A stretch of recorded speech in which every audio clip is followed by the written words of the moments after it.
Good evening and welcome to the Sony Center for Performing Arts.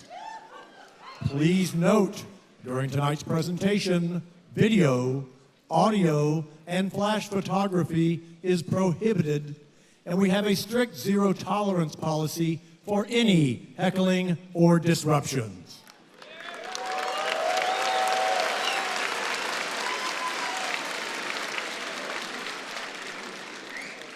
And now, please welcome your host and moderator, President of Ralston College, Dr. Stephen Blackwood.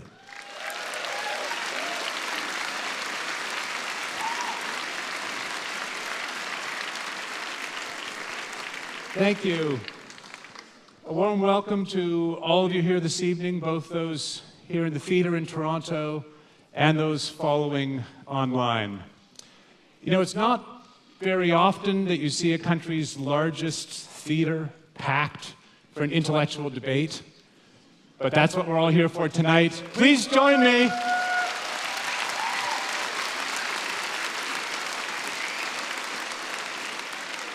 Please join me in welcoming to the stage Dr. Slavoj Zizék and Dr. Jordan Peterson.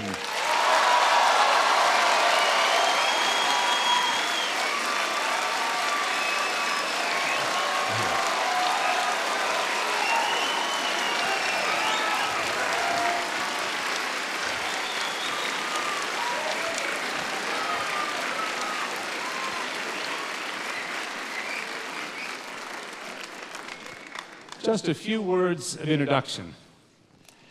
There can be few things, I think, now more urgent and necessary in an age of reactionary partisan allegiance and degraded civil discourse than real thinking about hard questions. The very premise of tonight's event is that we all participate in the life of thought, not merely opinion or prejudice, but the realm of truth, accessed through evidence and argument. But these two towering figures of different disciplines and domains share more than a commitment to thinking itself. They are both highly attuned to ideology and the mechanisms of power. And yet, they are not principally political thinkers. They are both concerned with more fundamental matters: meaning, truth, freedom. So it seems to me likely we will see tonight not only deep differences, but also surprising agreement on deep questions. Dr. Slavoj Zizék is a philosopher. He has not one, but two doctoral degrees, one in philosophy,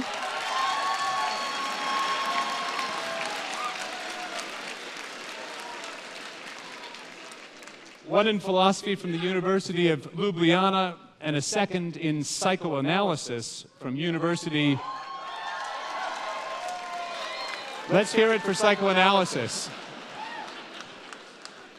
From the University of Paris 8. He is now a professor at the Institute of Sociology and Philosophy at the University of Ljubljana and the director of the Birkbeck Institute for the Humanities at the University of London. He has published more than 36 books, many on the most seminal philosophers of the 19th and 20th centuries. He is a dazzling theorist with extraordinary range. A global figure for decades, he turns again and again with dialectical power to radical questions of emancipation, subjectivity, and art.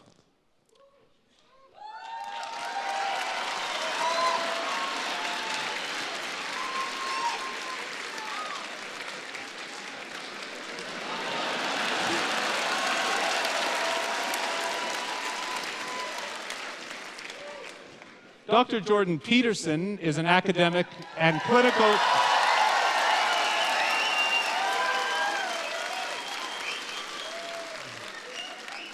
An academic and clinical psychologist. His doctorate was awarded by McGill University, and he was subsequently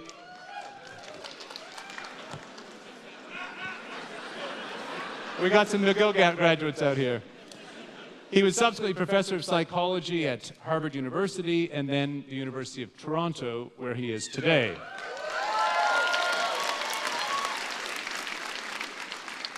The author of 2 books and well over 100 academic articles, Dr. Peterson's intellectual roots likewise lie in the 19th and early 20th centuries, where his reading of Nietzsche, Dostoevsky, and above all, Carl Jung, inform his interpretation of ancient myths, of 20th century totalitarianism, and especially his endeavor to counter contemporary nihilism.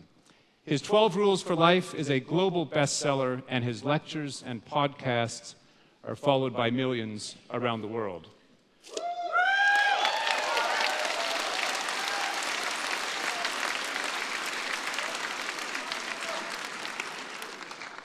Both Drs. Zizěk and Peterson transcend their titles, their disciplines, and the academy, just as this debate, we hope, will transcend purely economic questions by situating those in the frame of happiness, of human flourishing itself. We're in for quite a night. A quick word about format. Each of our debaters will have 30 minutes to make a substantial opening statement, to lay out an argument. Dr. Peterson first, followed by Dr. Zizěk. Each will then have, in the same order, 10 minutes to reply. I will then moderate 45 minutes or so of questions, many of which will come from you, the audience, both here in Toronto and online. With that, let's get underway. Please join me in welcoming Dr. Jordan Peterson for the first opening statement.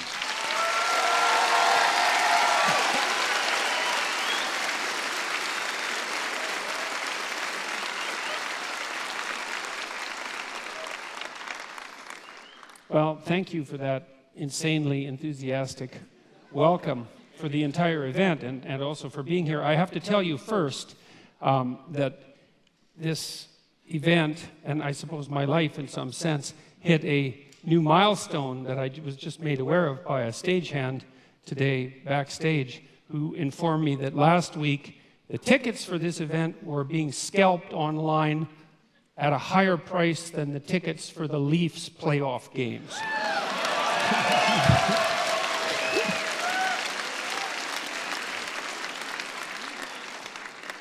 So I don't know what to make of that. All right, so how did I prepare for this? I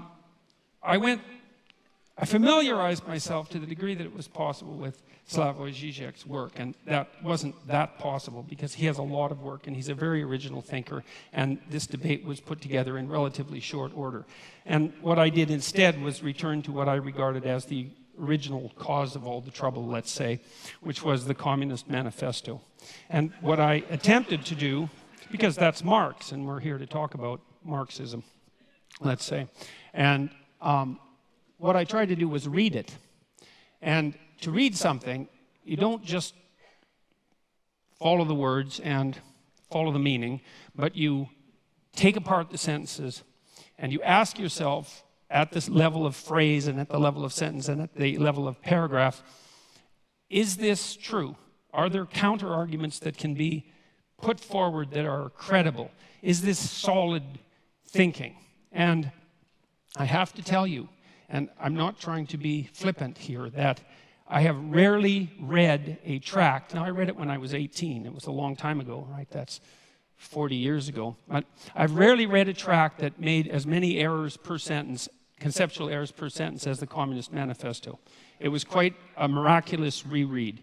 It was interesting to think about it psychologically as well, because I've read student papers that were of the same ilk in some sense, although I'm not suggesting that they were of the same level of glittering literary brilliance and polemic equality. And I also understand that the Communist Manifesto was a call for revolution and not a standard logical argument. But that notwithstanding, I have some things to say about the authors psychologically. The first thing is that it doesn't seem to me that either Marx or Engels grappled with this particular fundamental truth, which is that almost all ideas are wrong. And so and it doesn't matter if they're your ideas or someone else's ideas, they're probably wrong. And even if they strike you with the force of brilliance, your job is to assume, first of all, that they're probably wrong, and then to assault them with everything you have in your arsenal and see if they can survive. And what struck me about the Communist Manifesto was it was akin to something Jung said about typical thinking. And this was the thinking of people who weren't trained to think. He said that the typical thinker has a thought, it appears to them like an object might appear in a room. The thought appears, and then they just accept it as true. They don't go the second step, which is to think about the thinking. And that's the real essence of critical thinking. And so that's what you try to teach people in university, is to read a text and to think about it critically, not to destroy the utility of the text, but to separate the wheat from the chaff. And so what I tried to do when I was reading the Communist Manifesto was to separate the wheat from the chaff. And I'm afraid I found some wheat, yes, but mostly chaff. And I'm going to explain why, hopefully in relatively short order. So I'm going to outline 10 of the fundamental axioms of the Communist Manifesto. And so these are truths that are basically held as self-evident by the authors. And they're truths that are presented in some sense as unquestioned, and I'm going to question them and tell you why I think they're unreliable. Now, we should remember that this tract was actually written 170 years ago. That's a long time ago. And we have learned a fair bit from since then about human nature, about society, about politics, about economics. There's lots of mysteries left to be solved, but we are slightly wiser, I presume, than we were at one point. And so you can forgive the authors to some degree for what they didn't know, but that doesn't matter given that the essence of this doctrine is still held as sacrosanct by a large proportion of academics. Probably are among the most, what would you call, guilty of that particular sin. So here's proposition number 1. History is to be viewed primarily as an economic class struggle. All right, so let's think about that for a minute. First of all, the proposition there is that history is primarily to be viewed through an economic lens, and I think that's a debatable proposition because there are many other motivations that drive human beings than economics, and those have to be taken into account, especially that drive people other than economic competition, like economic cooperation, for example. And so that's a problem. The other problem is that it's actually not nearly a pessimistic enough description of the actual problem, because history, this is to give the devil his due. The idea that one of the driving forces between history is hierarchical struggle is absolutely true.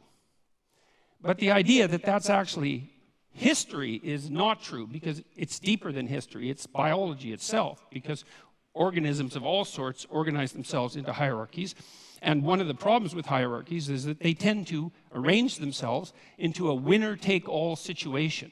And so, that is implicit in some sense in Marx's thinking, because of course Marx believed that in a capitalist society, capital would accumulate in the hands of fewer and fewer people. And that actually is in keeping with the nature of hierarchical organizations. Now, the problem with that isn't so much the fact of, so there's accuracy in the accusation that that is a eternal form of motivation for struggle, but it's an underestimation of the seriousness of the problem, because it attributes it to the structure of human societies rather than the deeper reality of the existence of hierarchical structures per se, which, as they also characterize the animal kingdom to a large degree, are clearly not only human constructions. And the idea that there's hierarchical competition among human beings There's evidence for that that goes back at least to the Paleolithic times. And so that's the next problem. It's that, well, this ancient problem of hierarchical structure is clearly not attributable to capitalism because it existed long in human history before capitalism existed, and then it predated human history itself.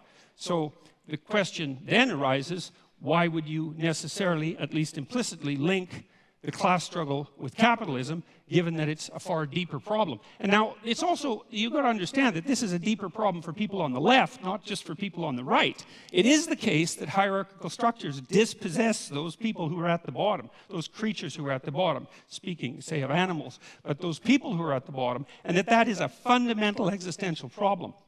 But the other thing that Marx didn't seem to take into account is that there are far more reasons that human beings struggle than their economic class struggle, even if you build the hierarchical idea into that, which is a more comprehensive way of thinking about it.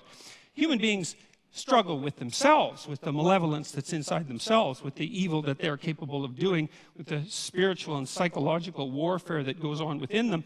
And we're also actually always at odds with nature. And this never seems to show up in Marx. And it doesn't show up in Marxism in general. It's as if nature doesn't exist. The primary conflict, as far as I'm concerned, or a primary conflict that human beings engage in, is the struggle for life in a cruel and harsh natural world. And it's as if that doesn't exist in the Marxist domain. If human beings have a problem, it's because there's a class struggle that's essentially economic. It's like, no, human beings have problems because we come into life starving and lonesome. And we have to solve that problem continually, and we make our social arrangements, at least in part, to ameliorate that, as well as to, well, upon occasion, exacerbate it. And so there's also very little understanding in the Communist Manifesto that any of the, like, say, hierarchical organizations that human beings have put together might have a positive element. And that's an absolute catastrophe, because hierarchical structures are actually necessary to solve complicated social problems. We have to organize ourselves in some manner, and you have to give the devil his due. And so it is the case that hierarchies dispossess people, and that's a big problem. That's the fundamental problem of inequality.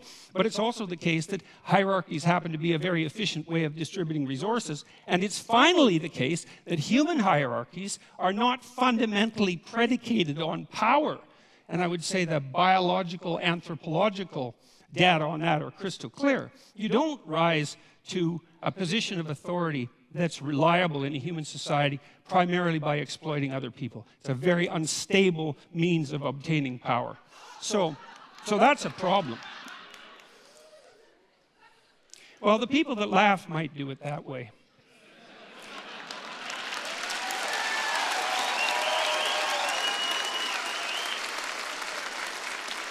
Okay, now another problem that comes up right away is that Marx also assumes that you can think about history as a binary class struggle with clear divisions between, say, the proletariat and the bourgeoisie.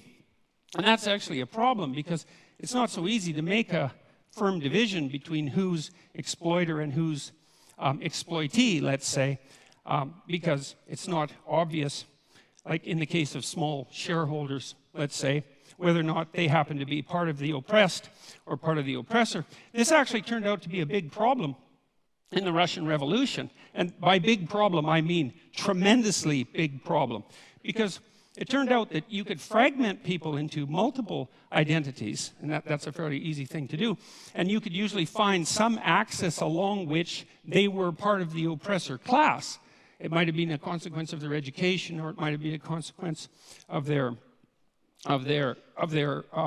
wealth that they strived to accumulate during their life, or it might have been a consequence of the fact that they had parents or grandparents who were educated or rich, or that they were a member of the priesthood, or that they were socialists, or anyways, the listing of how it was possible for you to be bourgeois instead of proletariat grew immensely, and that was one of the reasons that the Red Terror claimed all the victims that it claimed. And so that was a huge problem. It was probably most exemplified by the demolition of the kulaks, who were basically peasant farmers, although effective ones in the Soviet Union, who had managed to raise themselves out of serfdom over a period of about 40 years and to gather some degree of material security about them. And about 1.8 million of them were exiled. About 400,000 were killed, and the net consequence of that removal of their private property because of their bourgeois status was arguably the death of 6 million Ukrainians in the famines of the 1930s. And so the binary class struggle idea, that was a bad idea. That was a very, very bad idea. It's also bad in this way, and this is a real sleight of hand that Marx pulls off, is you have a binary class division, proletariat and bourgeoisie, and you have an implicit idea that all of the good is on the side of the proletariat and all of the evil is on the side of the bourgeoisie. And that's classic group identity thinking. You know, it's one of the reasons I don't like identity politics, is because once you divide people into groups and pit them against one another, it's very easy to assume that all the evil in the world can be attributed to one group, the hypothetical oppressors, and all the good to the other. And that... Well, and that's naive. That's naive beyond comprehension, because it's absolutely foolish to make the presumption that you can identify someone's moral worth with their economic standing. So, and that actually turned out to be a real problem as well, because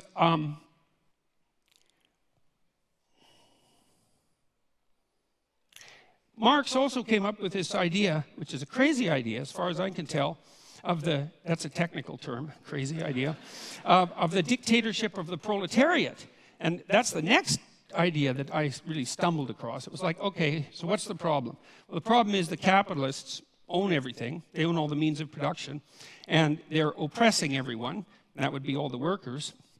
And there's going to be a race to the bottom of wages for the workers as the capitalists strive to extract more and more value from the labor of the proletariat by competing with other capitalists to drive wages downward, which, by the way, didn't happen, partly because wage earners can become scarce, and that actually drives the market value upward. But the fact that you assume a priori that all the evil can be attributed to the capitalists and all the good, the bourgeoisie, and all the good could be attributed to the proletariat meant that you could hypothesized that a dictatorship of the proletariat could come about, and that was the first stage in the communist revolution. And remember, this is a call for revolution, and not just revolution, but bloody, violent revolution, and the overthrowing of all existent social structures.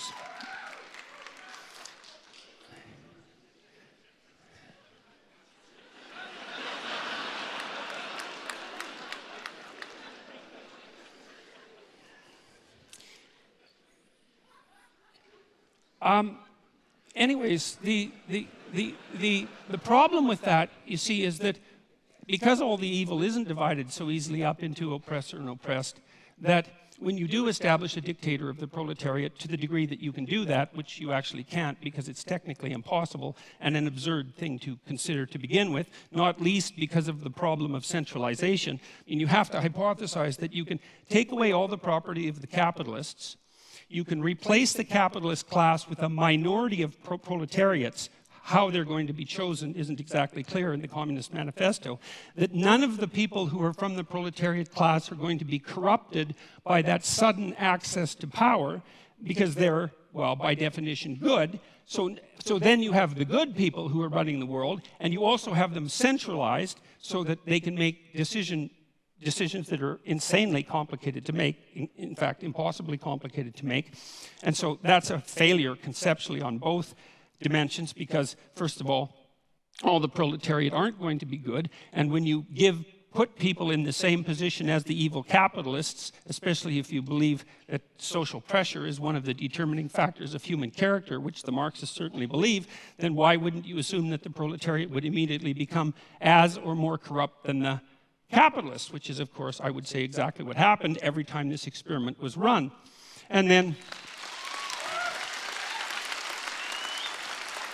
the next problem is, well, what makes you think that you can take some system as complicated as, like, capitalist free market society and centralize that and put decision-making power in the hands of a few people, the mechanisms by without specifying the mechanisms by which you're going to choose them. Like, what makes you think they're going to have the wisdom or the ability to do what the capitalists were doing, unless you assume, as Marx did, that all of the evil was with the capitalists and all the good was with the proletariats, and that nothing that capitalists did constituted valid labor, which is another thing that Marx assumed, which is palpably absurd. Because people who are, like maybe if you're a dissolute aristocrat from 1830 or earlier, and you run a feudal estate and all you do is spend your time gambling and chasing prostitutes, well, then your labor value is zero. But if you're running a business and it's a successful business, first of all, you're a bloody fool to exploit your workers, because even if you're greedy as sin, because you're not going to extract the maximum amount of labor out of them by doing that. And the notion that you're adding no productive value as a manager rather than a capitalist it's absolutely absurd. All it does is indicate that you either know nothing whatsoever about how an actual business works, or you refuse to know anything about how an actual business works. So that's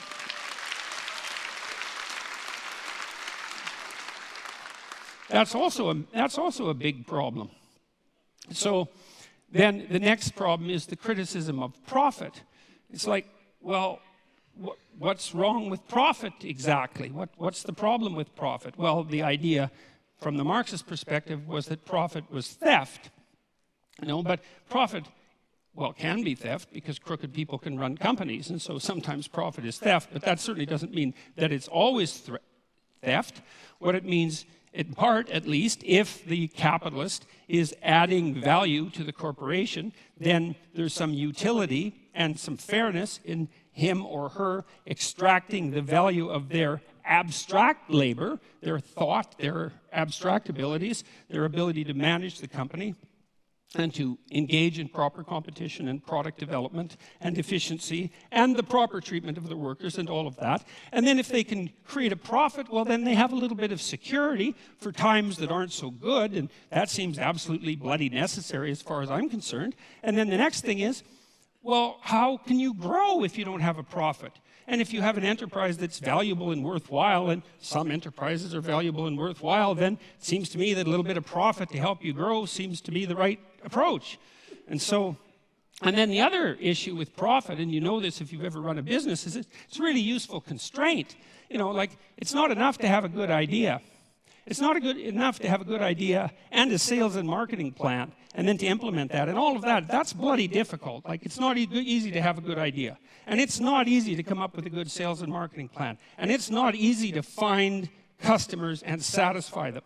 And so if you allow profit to constitute a limitation on what it is that you might reasonably attempt, it provides a good constraint on wasted labor. And so most of the things that I've done in my life, even psychologically, that were designed to help people's psychological health, I tried to run on a for-profit basis. And the reason for what that was, apart from the fact that I'm not averse to making a profit, partly so my enterprises can grow, but was also so that there were forms of stupidity that I couldn't engage in because I would be punished by the market enough to eradicate the enterprise. And so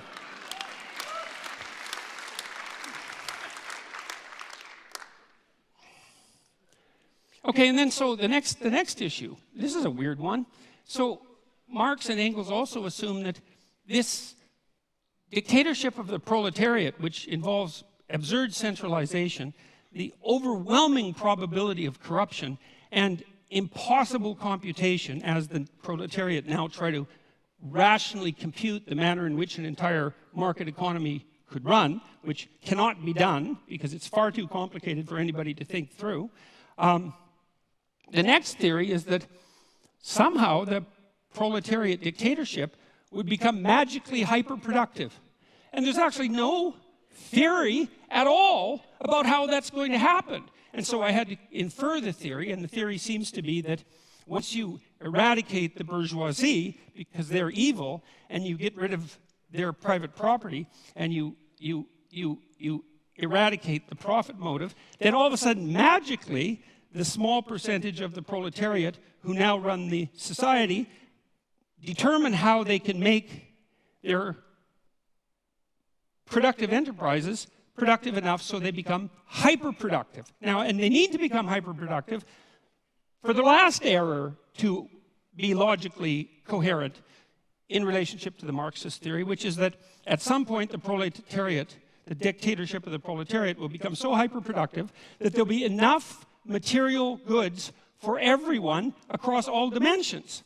And when that happens, then what people will do is spontaneously engage in meaningful creative labor, which is what they had been alienated from in the capitalist horror show, and the utopia will be magically ushered in. But there's no indication about how that hyperproductivity is going to come about, and there's also no understanding that, well, that isn't the utopia that is going to suit everyone, because there are great differences between people. And some people are going to find what they want in love, and some are going to find it in social being, and some are going to find it in conflict and competition, and some are going to find it in creativity, as Marx pointed out. But the notion that will necessarily be the end goal for the utopian state is preposterous. And then there's the Dostoevskian observation too, which is one not to be taken lightly, which is, what sort of shallow conception of people do you have that makes you think that if you gave people enough bread and cake, in the Dostoevskian terms, and nothing to do with except to busy themselves with the continuity of the species, that they would all of a sudden become peaceful and heavenly? Dostoevsky's idea was that, we were built for trouble. And if we were ever handed everything we needed on a silver platter, the first thing we would do is engage in some form of creative destruction, just so something unexpected could happen, just so we could have the adventure of our lives. And I think there's something to be said for that.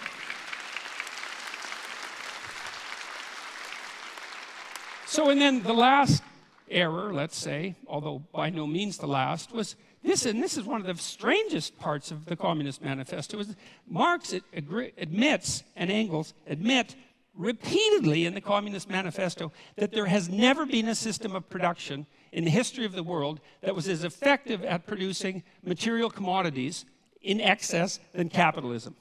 Like that's extensively documented in the Communist Manifesto. And so if your proposition is, look, we got to get as much material security for everyone as possible, as fast as we can, and capitalism already seems to be doing that at a rate that's unparalleled in human history, wouldn't the logical thing be just to let the damn system play itself out? I mean, unless you're assuming that the evil capitalists are just going to take all of the flat screen televisions and put them in one big room and not let anyone else have one.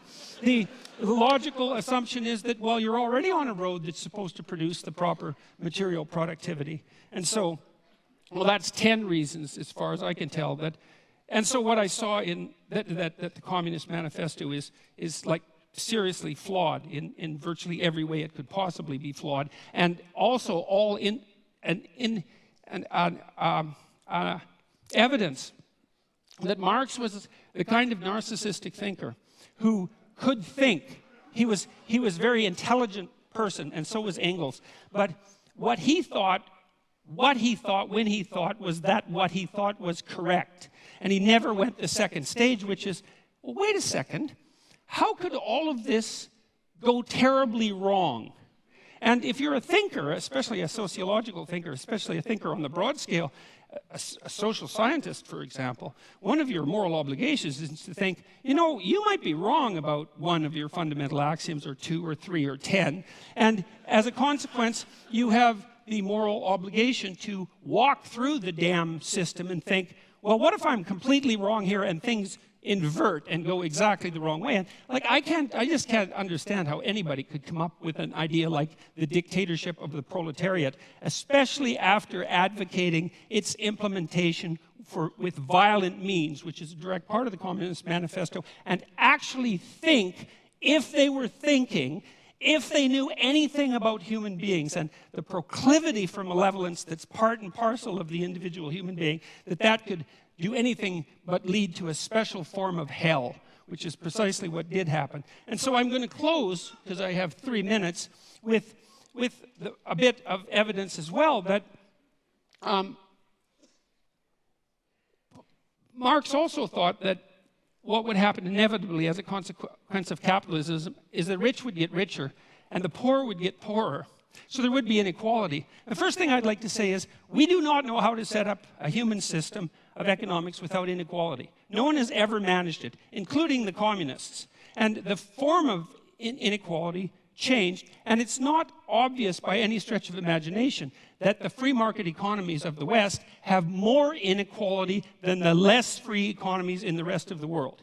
And the one thing you can say about capitalism is that although it produces inequality, which it absolutely does, it also produces wealth. And all the other systems don't. They just produce inequality.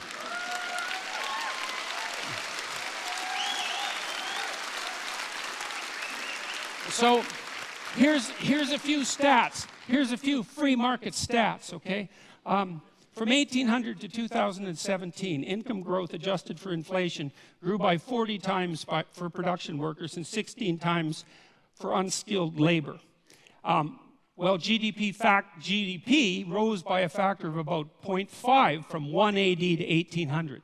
So from 1 AD to 1800 AD, it was like nothing, flat. And then all of a sudden, in the last 217 years, there's been this unbelievably upward movement of wealth. And it doesn't only characterize the tiny percentage of people at the top who, admittedly, do have most of the wealth.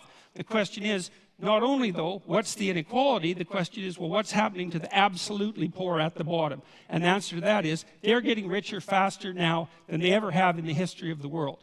And we're eradicating poverty in countries that have adopted moderate free market policies at a rate that's unparalleled. So here's an example. One of the UN millennial goals was to reduce the rate of absolute poverty in the world by 50% between 2000 and 2015. And they defined that as $1.90 a day. Pretty low, you know, but you have to start somewhere. We hit that at 2012. 3 years ahead of schedule. And you might be cynical about that and say, well, it's kind of an arbitrary number, but the curves are exactly the same at $3.80 a day and $7.60 a day. Not as many people have hit that, but the rate of increase towards that is the same. The bloody UN thinks that we'll be out of poverty defined by $1.90 a day by the year 2030. It's unparalleled. And so the rich may be getting richer, but the poor are getting richer too. And that's not the... Look, I'll leave it at that because I'm out of time. But I'll leave it with this.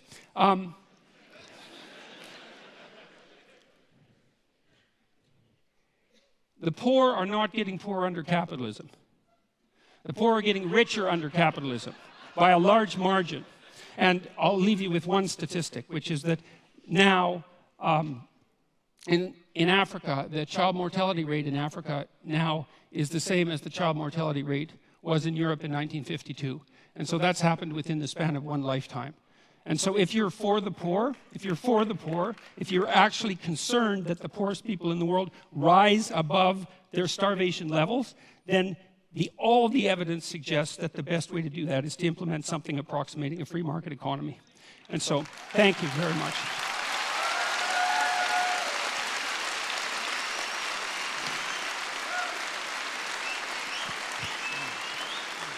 I have a chair, I can sit there. It has helped me a lot. Okay. Thank you, Dr. Peterson. Dr. Zizěk. Thank you.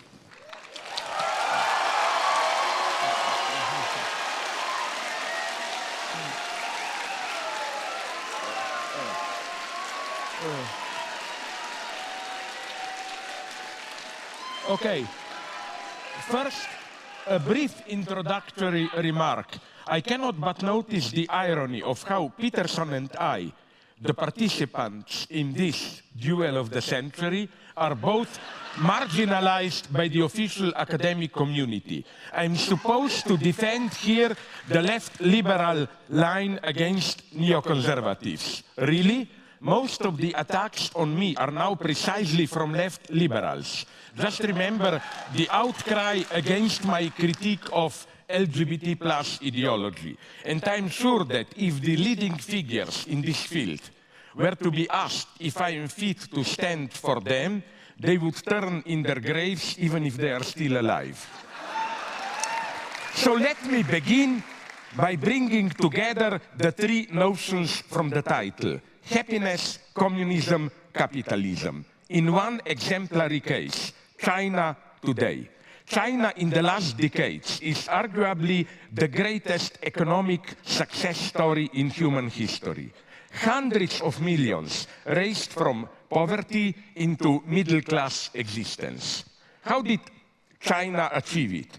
The 20th century left was defined by its opposition to the two fundamental tendencies of modernity: the reign of capital with its aggressive market competition, the authoritarian bureaucratic state power. Today's China combines these two features in its extreme form: strong authoritarian state, wild capitalist dynamics. And it's important to note, they do it on behalf of happiness of the majority of people.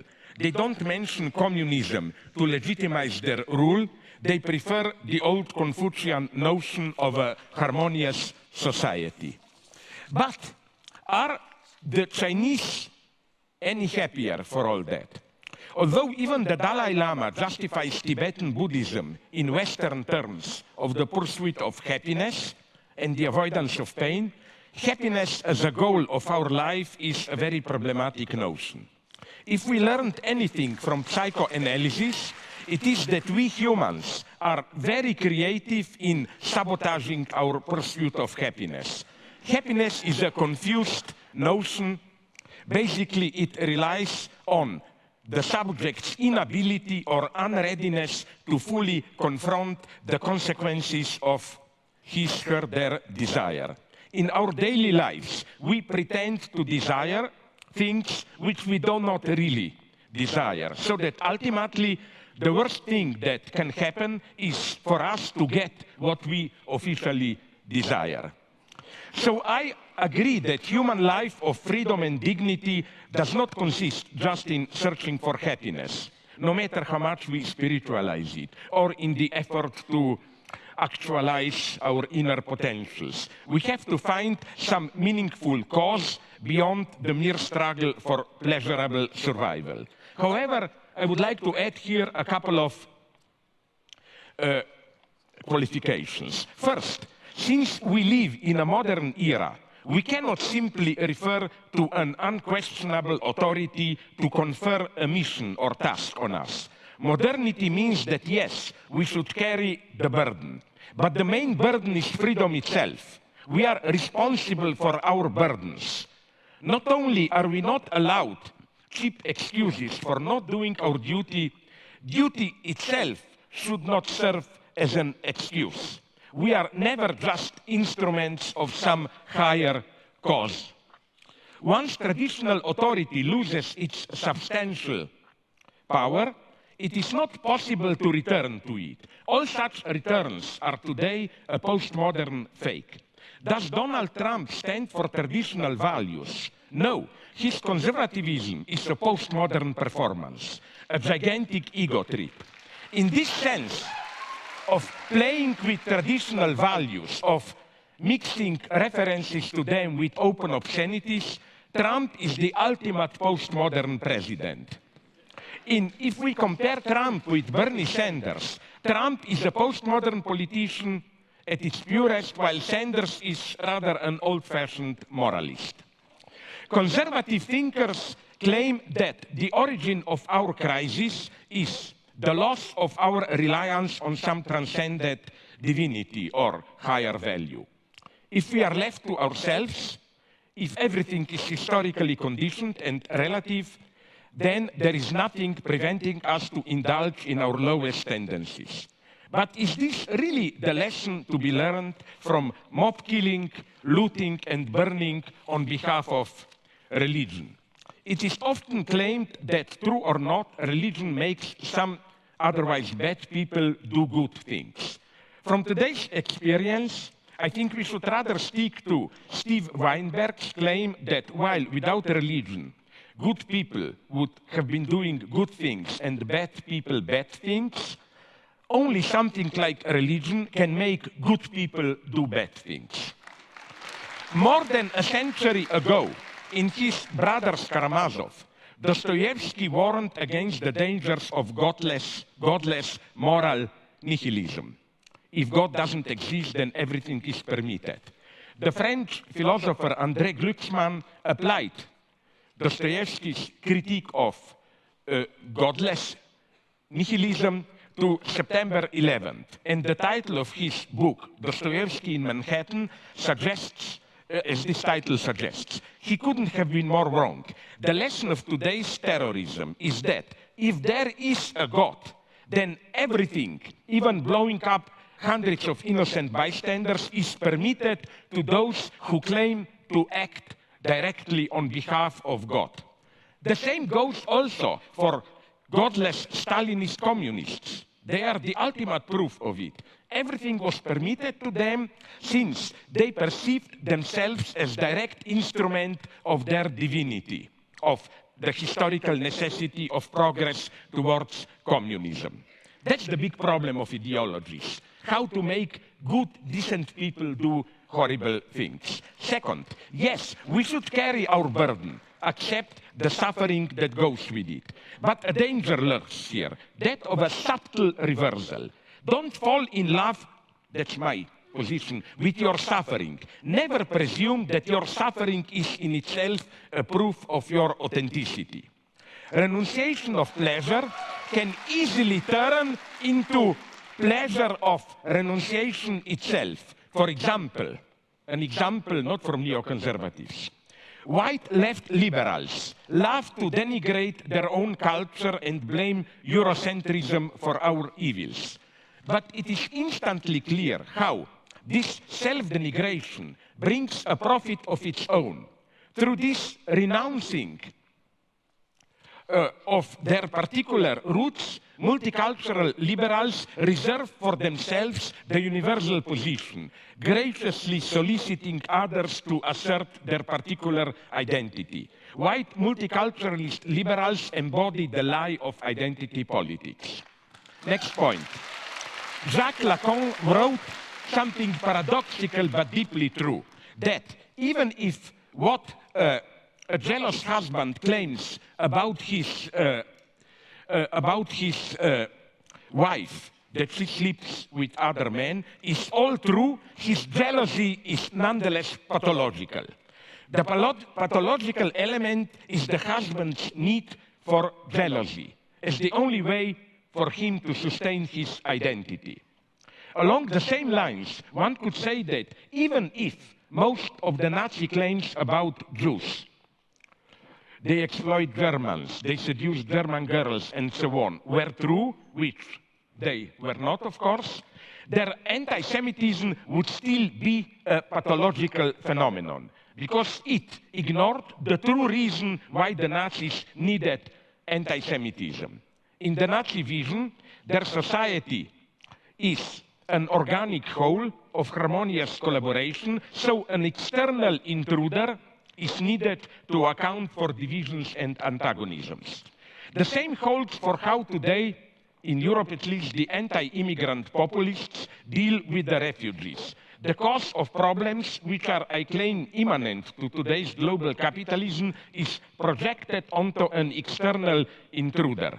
Again, even if the reported incident with the refugees, there are great problems, I admit it. Even all these reports are true. The populist story about them is a lie.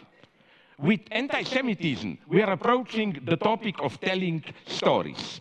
Hitler was one of the greatest storytellers of the 20th century. In the 1920s, many Germans experienced their situation as a confused mess. They didn't understand what is happening to them with military defeat, economic crisis, what they perceived as moral decay, and so on. Hitler provided a story, a plot, which was precisely that of a Jewish plot. We are in this mess because of the Jews. That's what I would like to insist on. We are telling ourselves stories about ourselves in order to acquire a meaningful experience of our lives. However, this is not enough. One of the most stupid wisdoms, and they are mostly stupid, is an enemy is someone whose story you have not heard. Really? Are you also ready to affirm that Hitler was our enemy because his story was not heard? The experience that we have of our lives from within, the story we tell ourselves about ourselves in order to account for what we are doing is, and this is what I call ideology, fundamentally a lie. The truth lies outside in what we do.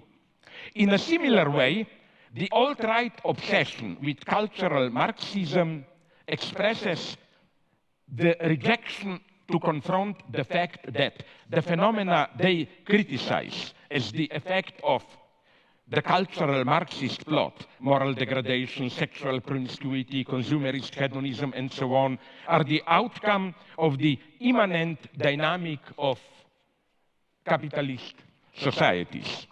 I would like to refer to a classic, Daniel Bell, Cultural Contradictions of Capitalism, written back in 1976, where the author argues that the unbounded drive of modern capitalism undermines the moral foundations of the original Protestant ethics. And in a new afterword, Bell offers a bracing perspective on contemporary Western societies, revealing the crucial cultural fault lines we face as the 21st century is here. The turn towards culture as a key component of capitalist reproduction and, concomitant to it, the commodification of cultural life itself are, I think, crucial moments of capitalist expanded reproduction. So the term cultural Marxism, I think, plays the same role as that of the Jewish plot in anti-Semitism. It projects or transposes some immanent antagonism, however you call it, ambiguity, tension, of our socio-economic life onto an external cause. In exactly the same way, now let me give you a different, more problematic example. In exactly the same way, liberal critics of Trump and alt-right never seriously asked how our liberal society could give birth to Trump. In this sense, the image of Donald Trump is also a fetish, the last thing a liberal sees before confronting actual social tensions. Hegel's motto, evil resides in the gaze which sees evil everywhere, fully applies here. The very liberal gaze which demonizes Trump is also evil because it ignores how its own failures opened up the space for Trump's type of patriotic populism. Next point. One should stop blaming hedonist egotism for our woes. The true opposite of egotist self-love is not altruism, a concern for the common good, but envy, resentment, which makes me act against my own interests. This is why, as many perspicuous philosophers clearly saw, evil is profoundly spiritual, in some sense more spiritual than goodness. This is why egalitarianism itself should never be accepted at its face value. It can well secretly invert the standard renunciation accomplished to benefit others. Egalitarianism often de facto means I am ready to renounce something so that others will also not have it. This is, I think, now comes the problematic part for some of you, maybe the problem with political correctness. What appears as its excesses, its regulatory zeal, is, I think, an impotent reaction that masks the reality of a defeat. My hero is here a black lady, Tarana Burke, who created the Me Too campaign more than a decade ago. She observed in a recent critical note that in the years since the movement began, it deployed an unwavering obsession with the perpetrators. Me Too is all too often a genuine protest filtered through resentment. Should we then drop egalitarianism? No. Equality can also mean, and that's the equality I advocate, creating the space for as many as possible individuals to develop their different potentials. It is, that's my paradoxical claim, it is today's capitalism that equalizes us too much and causes the loss of many talents. So what about the balance between equality and hierarchy? Did we really move too much in the direction of equality? Is there, in today's United States, really too much equality? I think a simple overview of the situation points in the opposite direction. Far from pushing us too far, the left is gradually losing its ground already for decades. Its trademarks, universal healthcare, free education, and so on, are continuously diminished. Look at Bernie Sanders, and I don't idealize him, program. It is just a version of what half a century ago in Europe was simply the predominant social democracy, and it's today decried as a threat to our freedoms, to the American way of life, and so on and so on.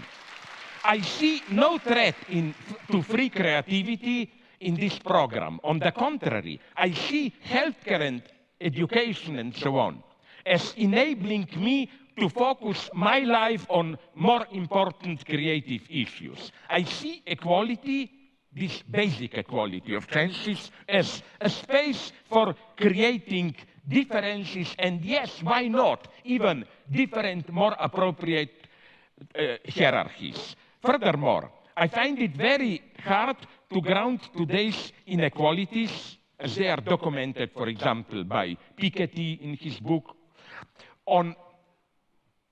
to ground today's inequalities in different competencies. Competencies for what? In totalitarian states, competencies are determined politically.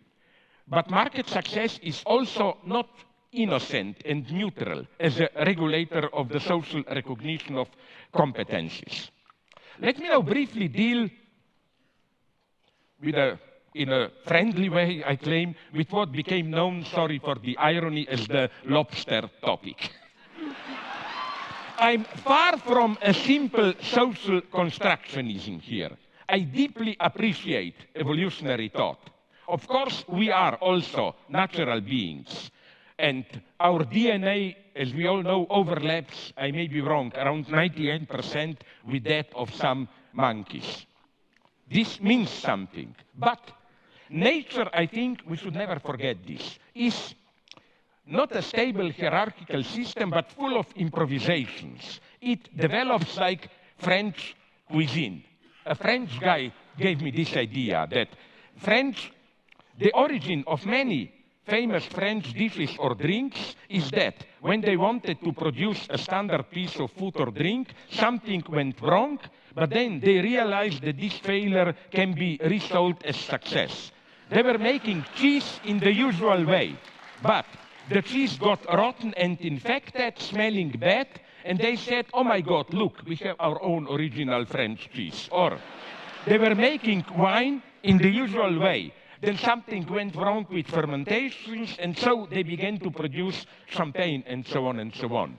I'm not making just a joke here, because I think that it is exactly like this that, and that's the lesson of psychoanalysis, that our sexuality works. Sexual instincts are, of course, biologically determined. But look what we humans made out of them. They are not limited to the mating season.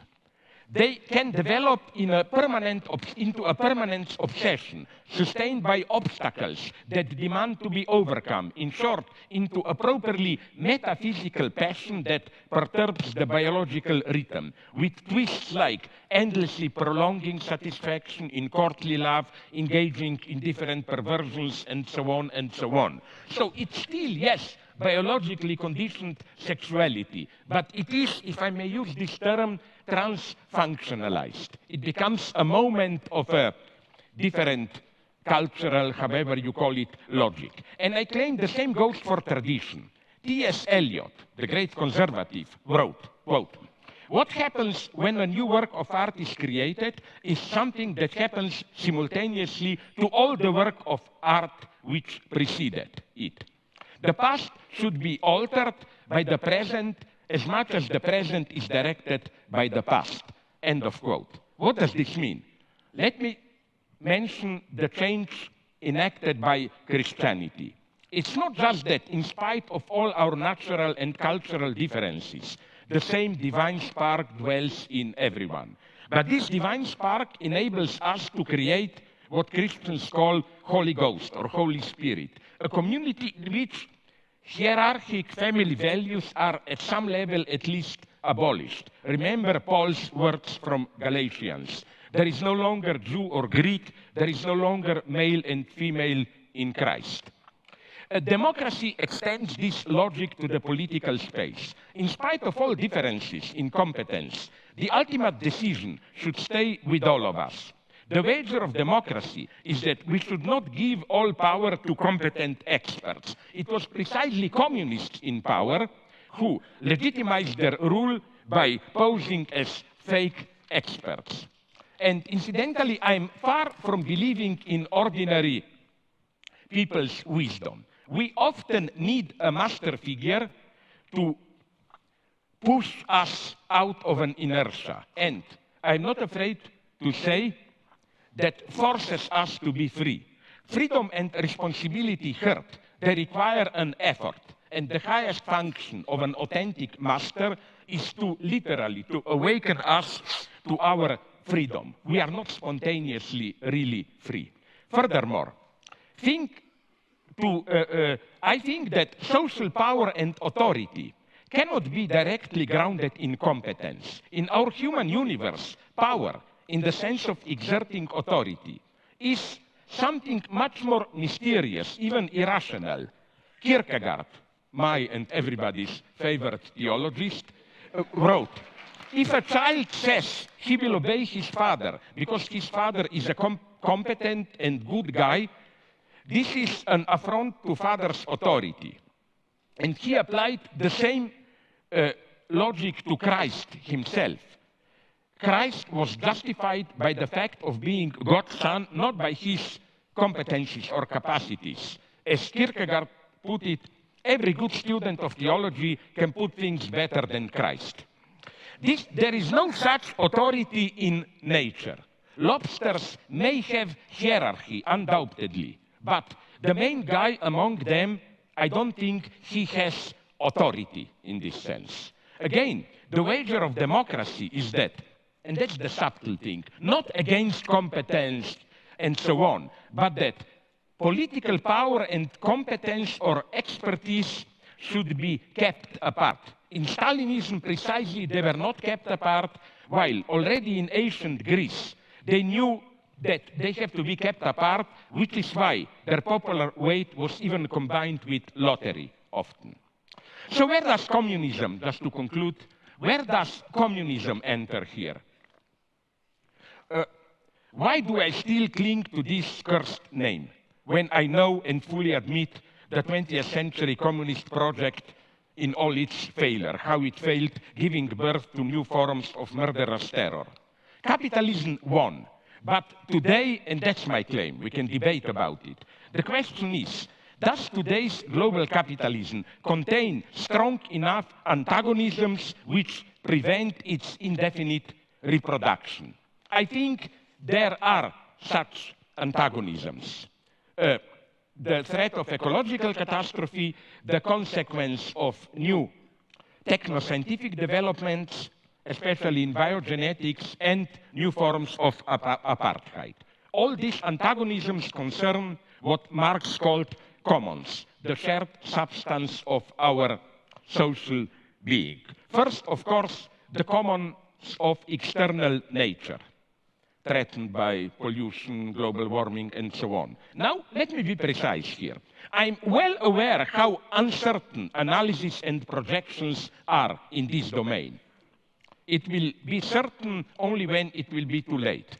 And I am well aware of the temptation to engage in precipitous extrapolations. When I was younger, to give you a critical example, there was in Germany an obsession with Waldsterben, the dying of forests, with predictions that in a couple of decades, Europe will be without forests. But according to recent estimates, there are now more forest areas in Europe than 100 years or 50 years ago.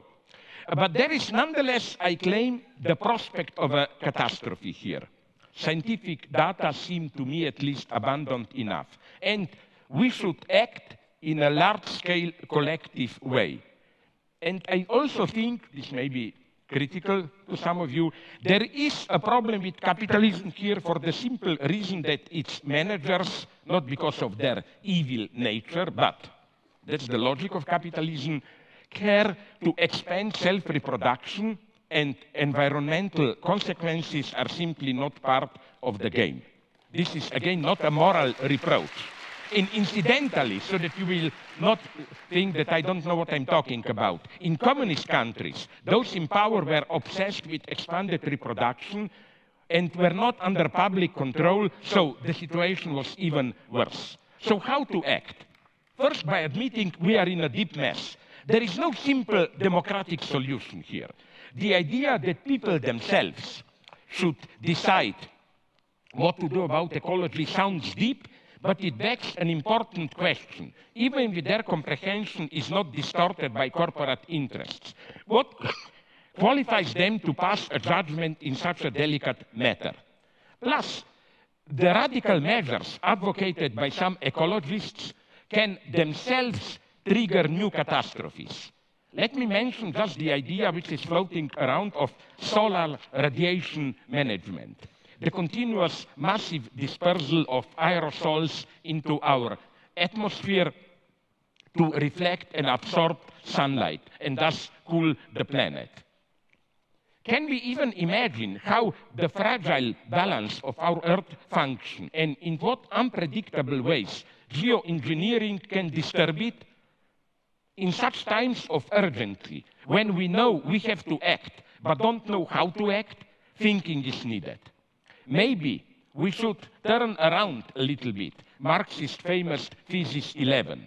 In our new century, we should say that maybe in the last century, we tried all too fast to change the world. The time has come to step back and interpret it. The second threat, the commons of internal nature. With new biogenetic technologies, the creation of a new man, in the literal sense of changing human nature, becomes a realist prospect. I mean primarily so-called popularly Neuralink, the direct link between our brain and digital machines, and then brains among themselves. This, I think, is the true game changer. The digitalization of our brain opens up unheard of new possibilities of control. Directly sharing your experience with your beloved may appear attractive, but what about sharing them with an agency without you even knowing it? Finally, the common space of humanity itself. We live in one and the same world, which is more and more interconnected, but nonetheless deeply divided. So how to react to this? The first and sadly predominant reaction is the one of protective self-enclosure. The world out there is in a mess. Let's protect ourselves by all kinds of walls. It seems that our countries are run relatively well, but is the mess the so-called rogue countries find themselves in not connected to how we interact with them? Take what is perhaps the ultimate rogue state, Congo. Warlords who rule provinces there are always dealing with Western companies, selling them minerals. Where would our computers be without coltan from Congo?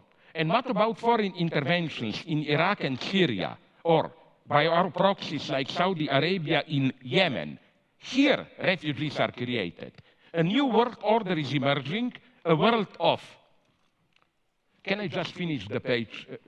2 minutes, literally. A world of peaceful coexistence of civilizations, but in what way does it function? Forced marriages and homophobia are okay, just that they are limited to another country, which is otherwise fully included into the world market. This is how refugees, again, are created. The second reaction is global capitalism with a human face. Think about socially responsible corporate figures like Bill Gates or George Soros. They passionately support LGBT, they advocate charities, and so on. But even in its extreme form, opening up our borders to the refugees, treating them like one of us. They only provide what in medicine is called a symptomatic treatment. The solution is not for the rich Western countries to receive all immigrants, but somehow to try to change the situation which creates massive waves of immigration. And we are complicit in this. Is such a change a utopia? No.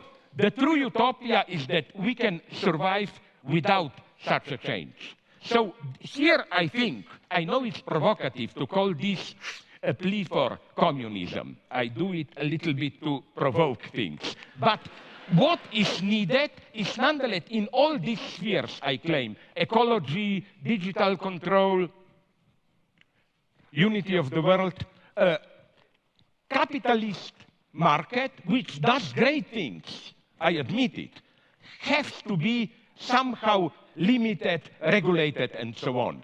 Before you say it's a utopia, I will tell you, but just think about in what way global market already functions today. I always thought that neoliberalism is a fake term. If you look closely, you will see that state plays today more important role than ever precisely in the richest capitalist economies.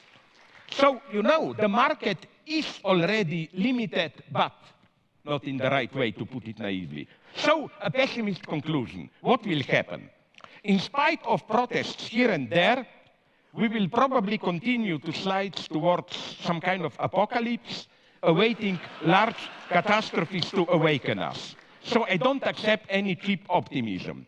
When somebody tries to convince me that in spite of all the problems, there is a light at the end of the tunnel, my instant reply is yes, and it's probably another train coming towards us. Thank you very much.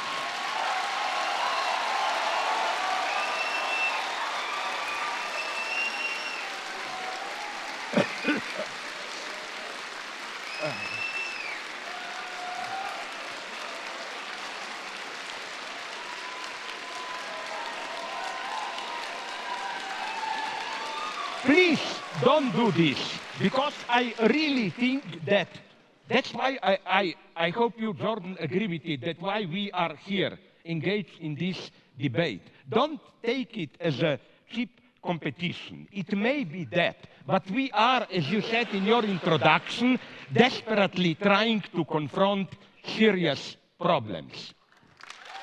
I mean, for example, when I mentioned China, I didn't mean to celebrate it. That worries me terribly. My God, is this our future? No. Sorry for this. Sorry, please. Discount, take away this from my 10 minutes. No problem. No problem. No problem. Dr. Peterson, 10 minutes to you to reply.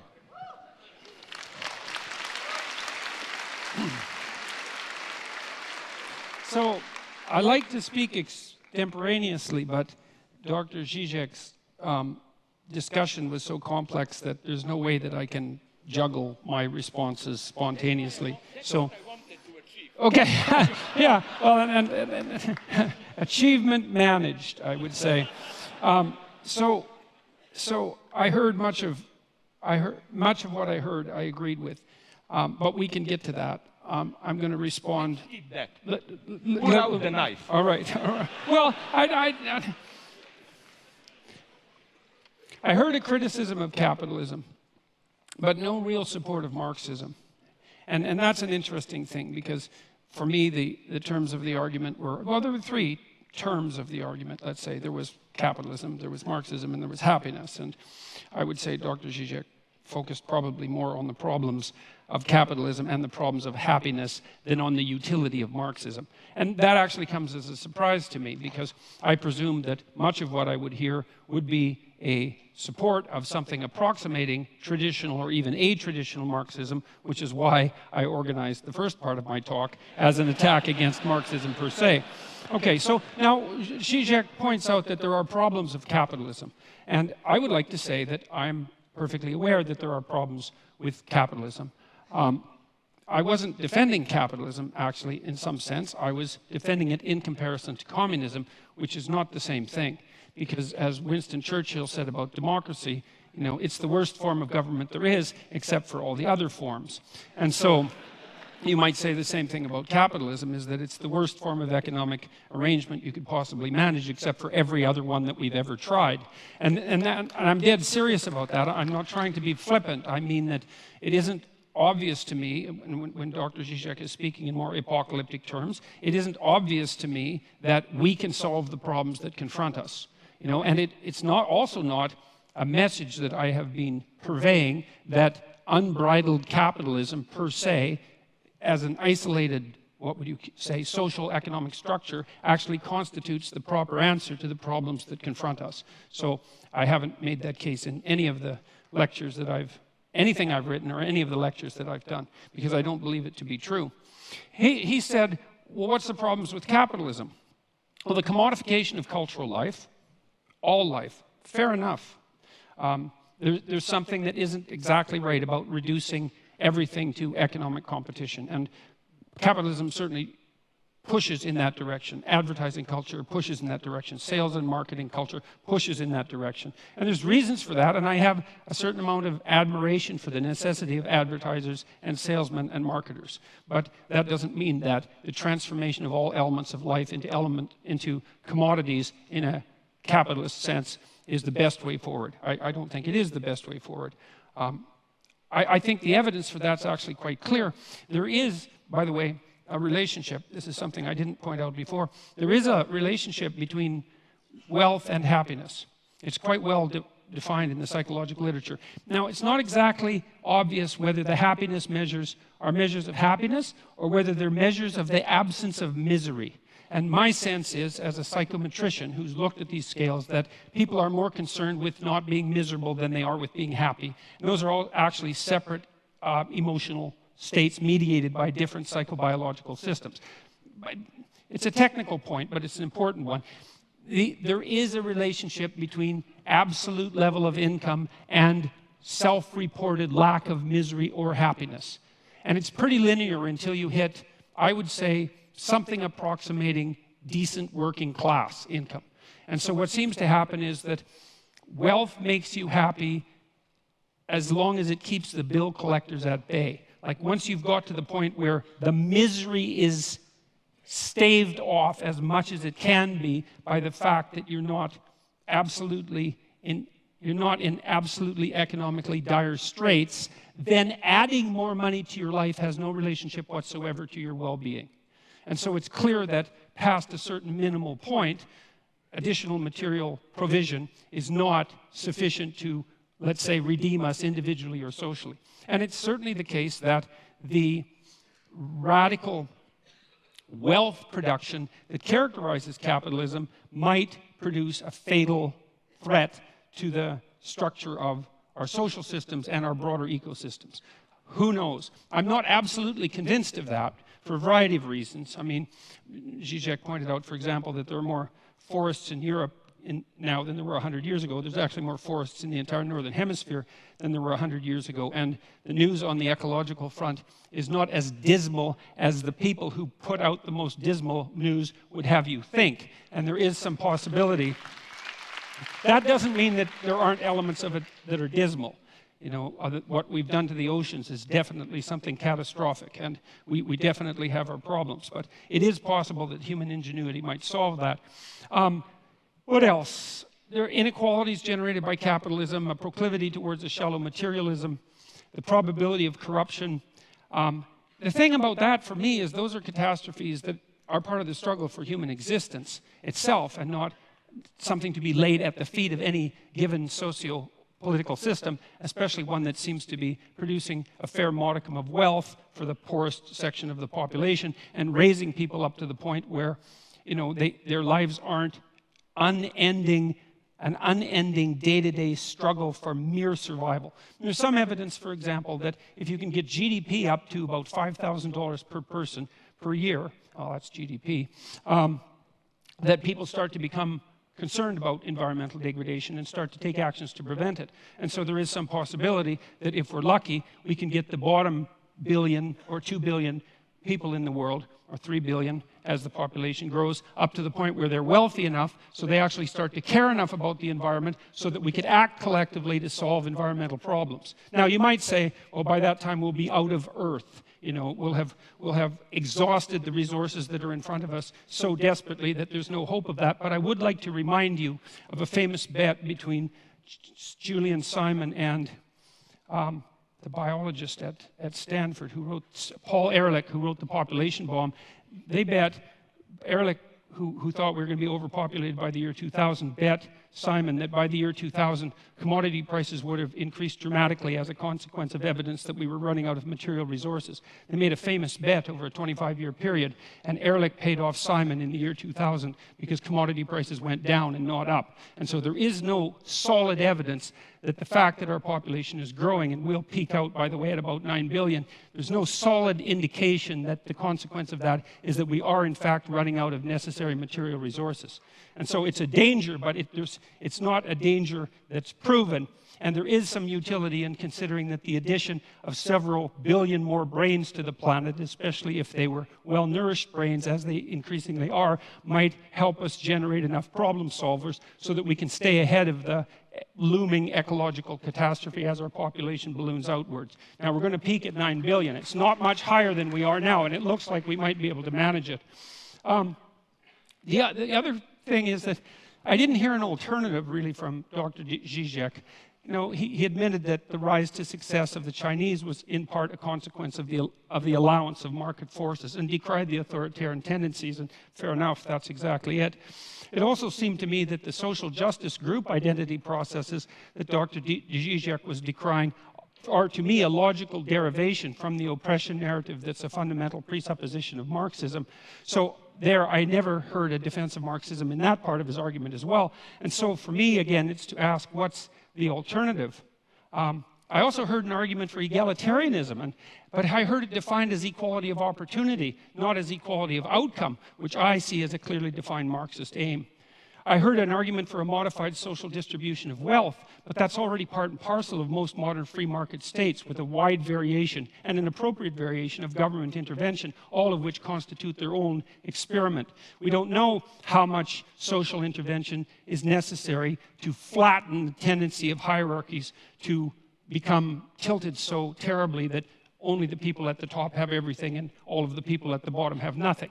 It's a very difficult battle to fight against that profound tendency, much deeper than the tendency of capitalism itself, and we don't exactly know what to do about it. So we run experiments, and that seems to be working perfectly reasonably, as far as I can tell. Let's see. Well, I'll close with this. Capitalism in the free market, well, that's the worst form of social organization possible, as I said, except for all the others. There is a positive relationship between economics measured by income and happiness, or psychological well-being, which might be the absence of misery. I certainly do not believe, and the evidence does not suggest, that material security is sufficient. I do believe, however, that insofar as there is a relationship between happiness and material security, that the free market system has demonstrated itself as the most efficient manner to achieve that, and that was actually the terms of the argument. So thus, if it's capitalism versus Marxism with regards to human happiness, it's still the case that the free market constitutes the clear winner. And maybe capitalism will not solve our problems. I actually don't believe that it will.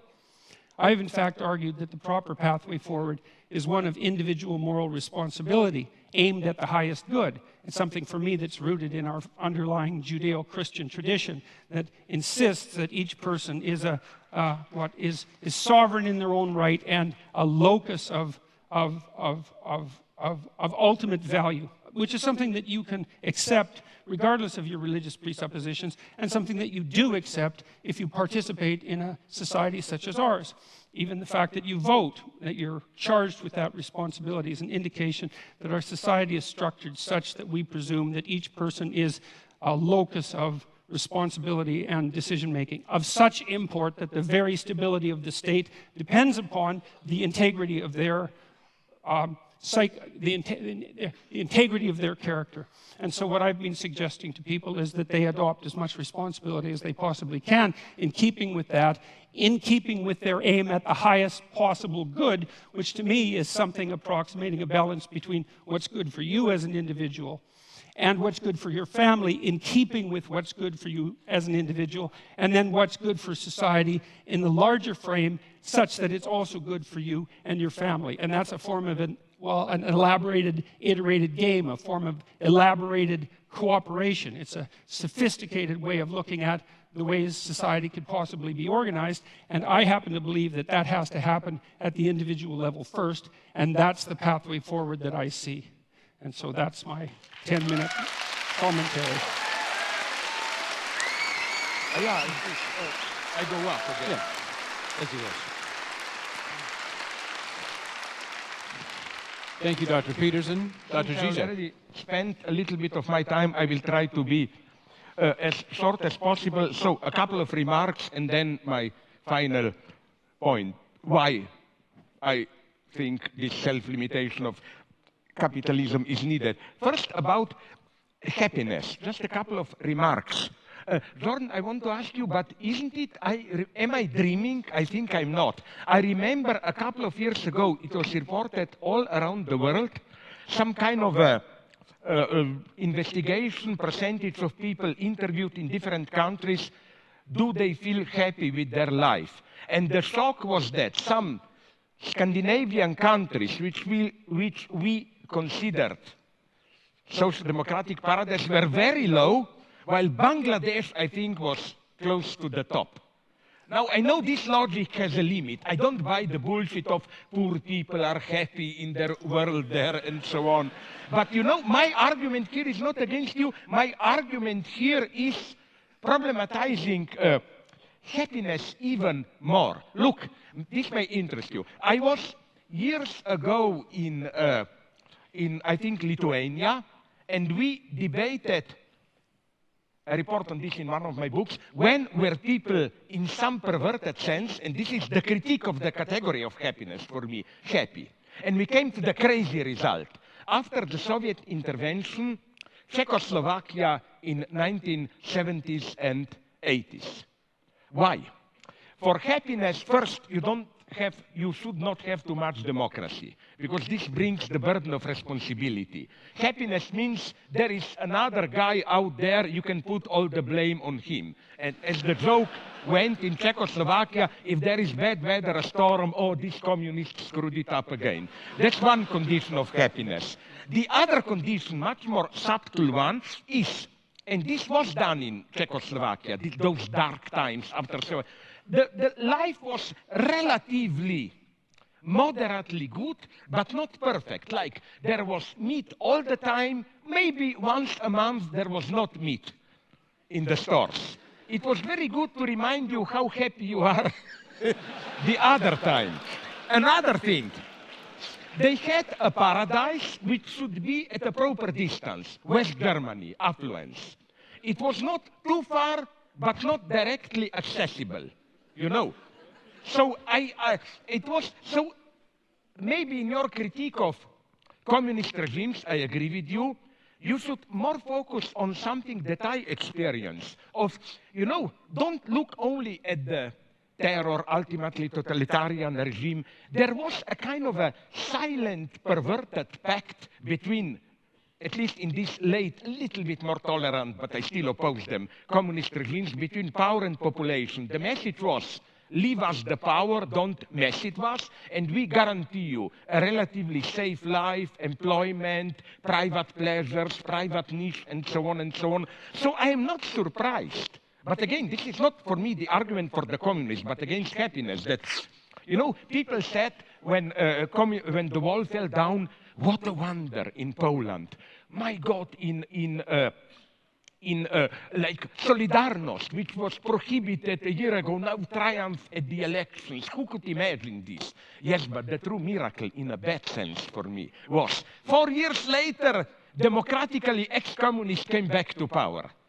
So, you know, again, this is for me not the argument for them, but simply for the, let's call it, corruptive nature of happiness. So my formula, maybe you would agree with it, is my basic dogma is happiness should be treated as a necessary byproduct. If you focus on it, you are lost.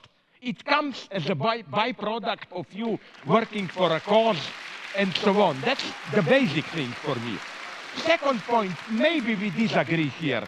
China, of course, the miracle, economic miracle was due to unleashing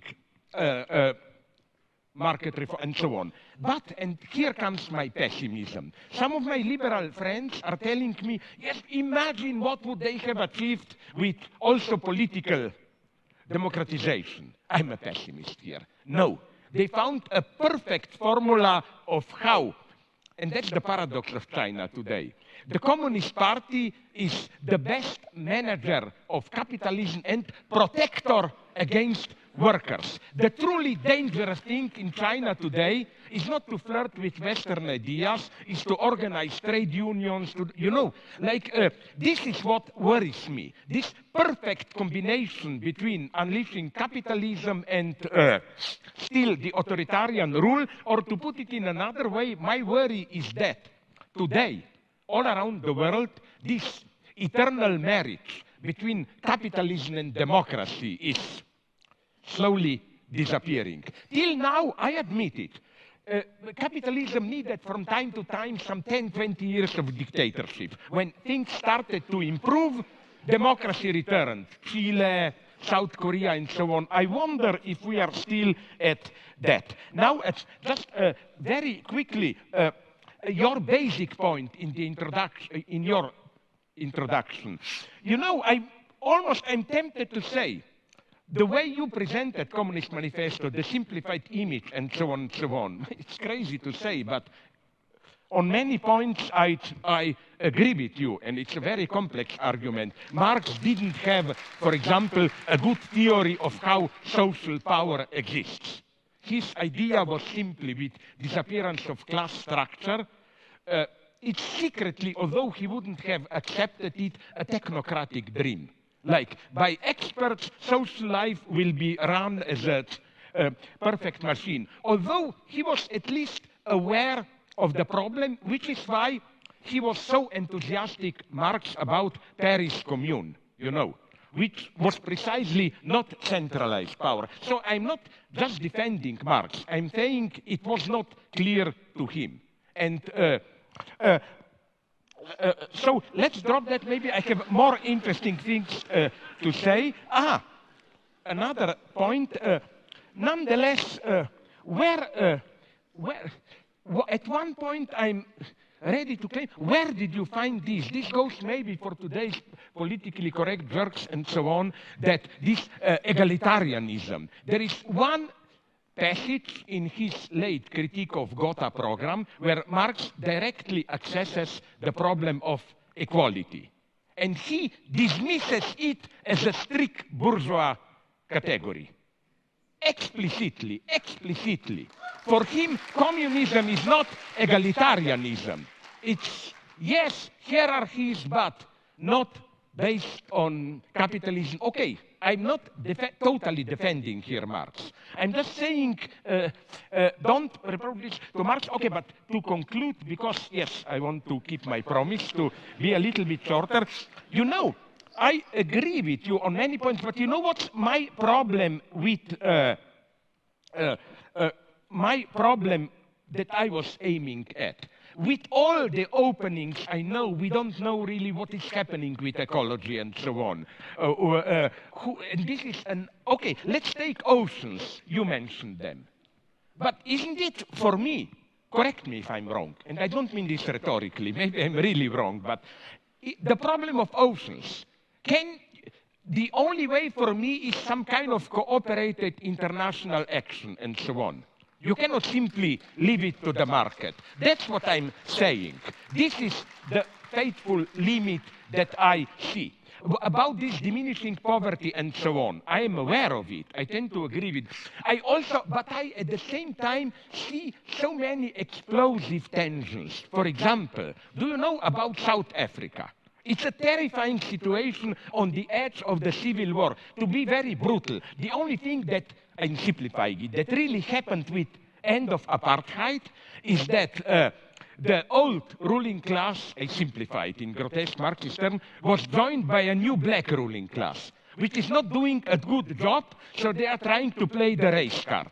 It's still the consequence of white colonialism and so on and so on, but tensions are terrifying. And here I was pleading for not abolishing borders and so on, but this type of, I don't know how to put it, global change, cooperation, like, again, the example of Congo that I mentioned, or like forget that killing of that guy Khashoggi, it's horrible, but the true nightmare is Yemen today. I mean, you said somewhere that we should well think without engaging in large-scale reform what the consequences will be. Okay, very briefly, I agree with you that the gap of standard Marxism was that the proletarian revolution will be a place where you do something and you know exactly what you do. If there is a lesson of the 20th century, is that this tragic logic, you want something maybe good, the result is catastrophic, holds absolutely also for revolutions and so on and so on. But in spite of all this, and I don't know what forum will it have. I'm not pleading for a new Leninist party or whatever. I'm just pleading for new forums of international cooperation and so on. I agree with you when you said the majority of us is not even really aware of the seriousness of, especially the poor, of ecological problems and so on. And I think, would you agree that the situation is here much more subtle and obscene? It's that logic that in psychoanalysis is called disavowal, Verleugnung. In French, je sais bien, mais quand même. We know ecological problems, but we don't really take them seriously. And here I see problems, and I don't see an easy way out. I am a pessimist, if you ask me. When people say, no, but they are growing, protests are growing, and so on and so on. Yes, I'm listening to this story from when I was young, you know. They are growing, and then look what happened. The mega tragedy is, for me, for example, what happened to Syriza. They were elected for change, whatever, and they become, and I'm not blaming them, they become the perfect executors of austerity program. So I just see problems. I'm a pessimist. And I'm not a radical pessimist. But you have to, maybe here we are different. I noticed with your final speech, that final moments of your intervention, that it's very strange, because usually Marxists have this stupid optimist anthropology. Just get rid of capitalist terror and we will all be happy. My God, I'm much more a pessimist. I don't believe in human goodness. I never underestimate evil, never underestimate envy. I mean, it's part of my nature. In Slovenia, we have a wonderful story. A godlike figure comes to a farmer, and I will stop immediately, and asks him, I will do to you whatever you want. Just, I warn you, I will do twice the same to your neighbor. You know what Slovene farmer answers? Fine, take one of my eyes. You know, we are in this. Don't underestimate this. I don't see any simple, clear way out. Thank you.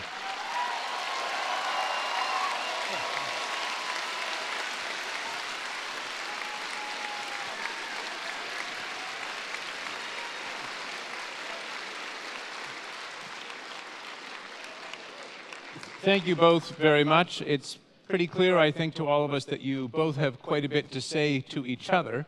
And so... And to ourselves. And so I think before we jump to some audience questions, I thought it would be nice to give each of you a chance to ask a response or ask a question or two from each other. So starting with you, Dr. Peterson. Maybe you want simply to counterattack. It wasn't fair to... Well, I've only... To do your reply. I had 3 questions, and 2 of them are now completely irrelevant. And so I have one left, I guess. I'm not sure that it's a fair question, but maybe it seems to me to be a fair question. Okay. You're a strange Marxist to have a discussion with. And, well, but here's why. This is not an insult by any stretch of the imagination. No. I mean, one of the things that struck me when I was looking at your work was that well, first of all, you're a character, you know, and that's an interesting thing. Like Is this an insult or not? It's not an insult. It's a sign of originality, and it's a sign of a certain amount of moral courage, and it's a sign of a certain temperament, and it makes you humorous and charismatic and attractive, and I think you appeal to young people the way that outside intellectual rebels appeal to young people. And so those are all positive things that can be used positively or negatively. And my question is, like, it seems to me that your reputation, unless I'm very misinformed about this, is as a strong supporter of Marxist doctrines on the left, or was that? And so then my question is, given the originality of your thought, why is it that you came to presume at some point in your life, perhaps not now and perhaps still, that the promotion of Marxism rather than Zizekism was appropriate? Because it seems to me that there's enough originality in your body of thought and lateral thinking in the manner in which you approach intellectual ideas that there's just no reason for you to be allied with a doctrine that's 170 years old and that is, if capitalism is rife with problems, is twice as rife with problems as that. And so you're kind of a mystery to me in that way. And so that's my question. Okay. Very briefly, I developed systematically in my books critical insights into many traditional Marxist theses, so no doubt here. You know what I still admire nonetheless in Marx? Not those simplicities of Communist Manifesto, but I still think that his so-called critique of political economy, capital, and so on, is a tremendous achievement as a description of the dynamics of capitalist society. And if you read it closely, Marx is much more ambiguous and open there. For example, he mentions, for example, apropos what you referred to, he mentions that law of diminishing return, like why crisis will arrive necessarily, poor are getting poorer. But then he is honest enough to enumerate 7 or 8 counter tendencies. And if you read him closely, you will see that precisely those tendencies prevailed later. Or forget Communist Manifesto, go to read his political analysis of its unsurpassable 18 Brumaire and so on of the 1848 revolution, which are incredibly complex, no traces of that class binary there. Marx deals with middle classes with crucial, lumpenproletariat with the ambiguous role of intellectuals and so on and so on. But basically, what I was pleading for, and I like to put it in paradoxical terms, was for a return from Marx back to Hegel. I define myself more as a Hegelian. Why? Hegel is considered a madman, you know, the guy, absolute knowing, and so on and so on. No, Hegel is much more modest and open. The danger in Marxism is, for me, this teleological structure. We are at the 0 point, but there is a unique chance of a reversal into a new emancipated society and so on. And the danger here is that of self-instrumentalization. Proletarian Communist Party is an agent of history which knows the laws of history, to put it, follows them, and so on. That's the catastrophe. In Hegel, such a position is strictly prohibited. In Hegel, whenever you act, you err. So, you know, you have to, there is no position of this pure acting where you know what you are doing and the result will be. So this would be my main point. So yes, my formula is kind of ironically, I know Hegel is the greatest idealist, materialist reversal of Marx by turning back to Hegel. For Hegel says in a part that people don't read, Introduction to to Philosophy of Right, he says explicitly that the owl of Minerva takes off in the evening when there is dusk. So philosophy can just grasp a social order when it's already in its decay. Philosophy cannot see into the future. It's radical openness. We need this openness today. The tragedy today, maybe we agree here, is that we really don't have a basic, how should I call it, cognitive mapping. I don't think we have here a clear insight into where we stand, where we are moving, and so on and so on. So I'm much more, again, sincerely of a pessimist.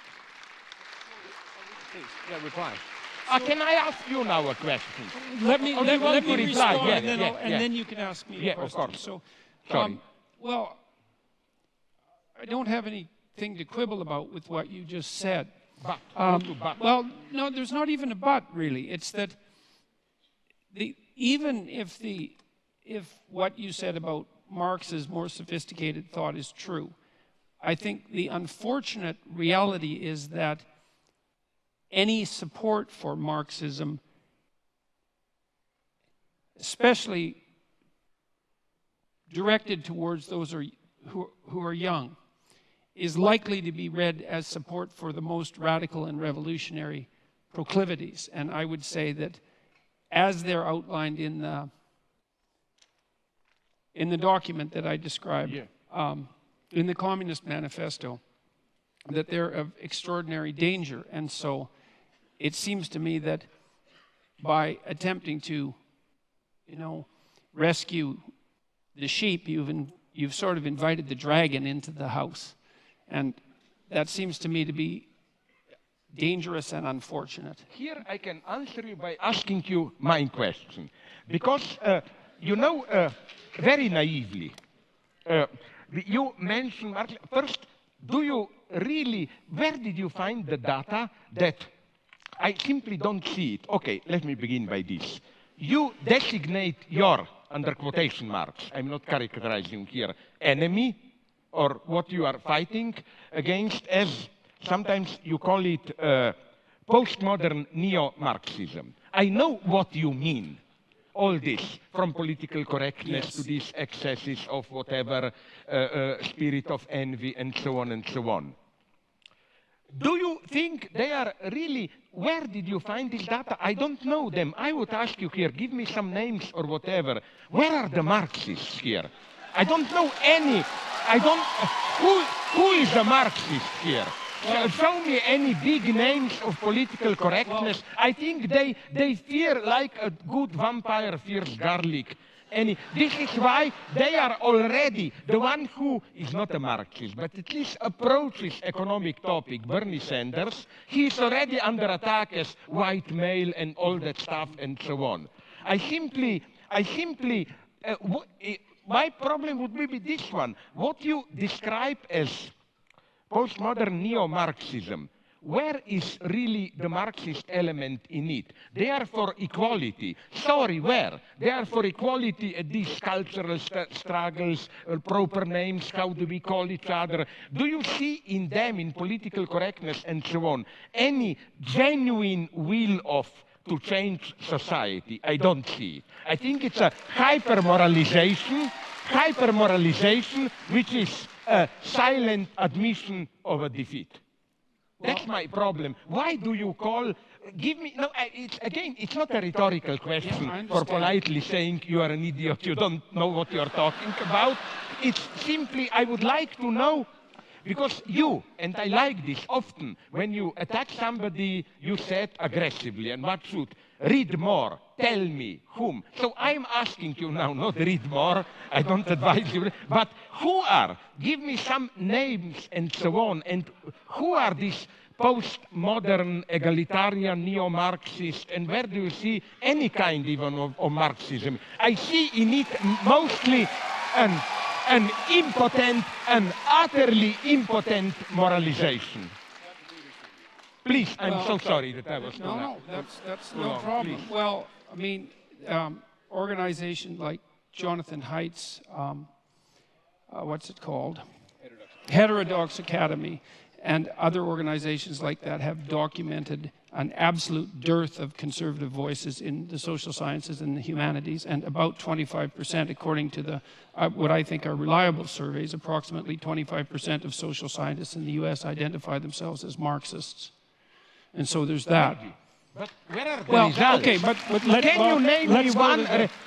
I know a couple of Marxists. For example, who does very solid economic work. I don't totally.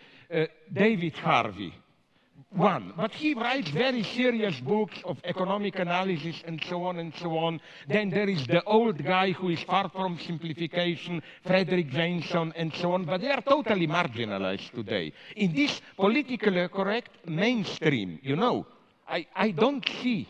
Well, yeah, your questions seem to me to focus more on the peculiar relationship that I've noticed and that people have disputed between postmodernism and neo-Marxism. And I see the connection between the postmodernist types and the Marxists as a sleight of hand that replaced the notion of the oppression of the proletariat by the bourgeoisie as the oppression by one identity group by another. Totally agree with you. Okay, so so now look, we could. But that's precisely a non-Marxist gesture par excellence. Well, that's the I guess that's where we might have a dispute, because I think what happened, especially in France in the 1960s, is as the radical Marxist postmodern types like Derrida and Foucault realized that they were losing the moral battle, especially after the information came out of the Soviet Union in the manner that it came out, that the whole bloody Stalinist, the whole Stalinist catastrophe, along with the entire Maoist catastrophe, that they didn't really have a leg to stand on. And instead of revising their notion that human history, and this is a Marxist notion, should be regarded as the eternal class struggle between the economically deprived and the oppressors, they just recast it and said, well, it's not based on economics, it's based on identity, but it's still fundamentally oppressor against oppressed.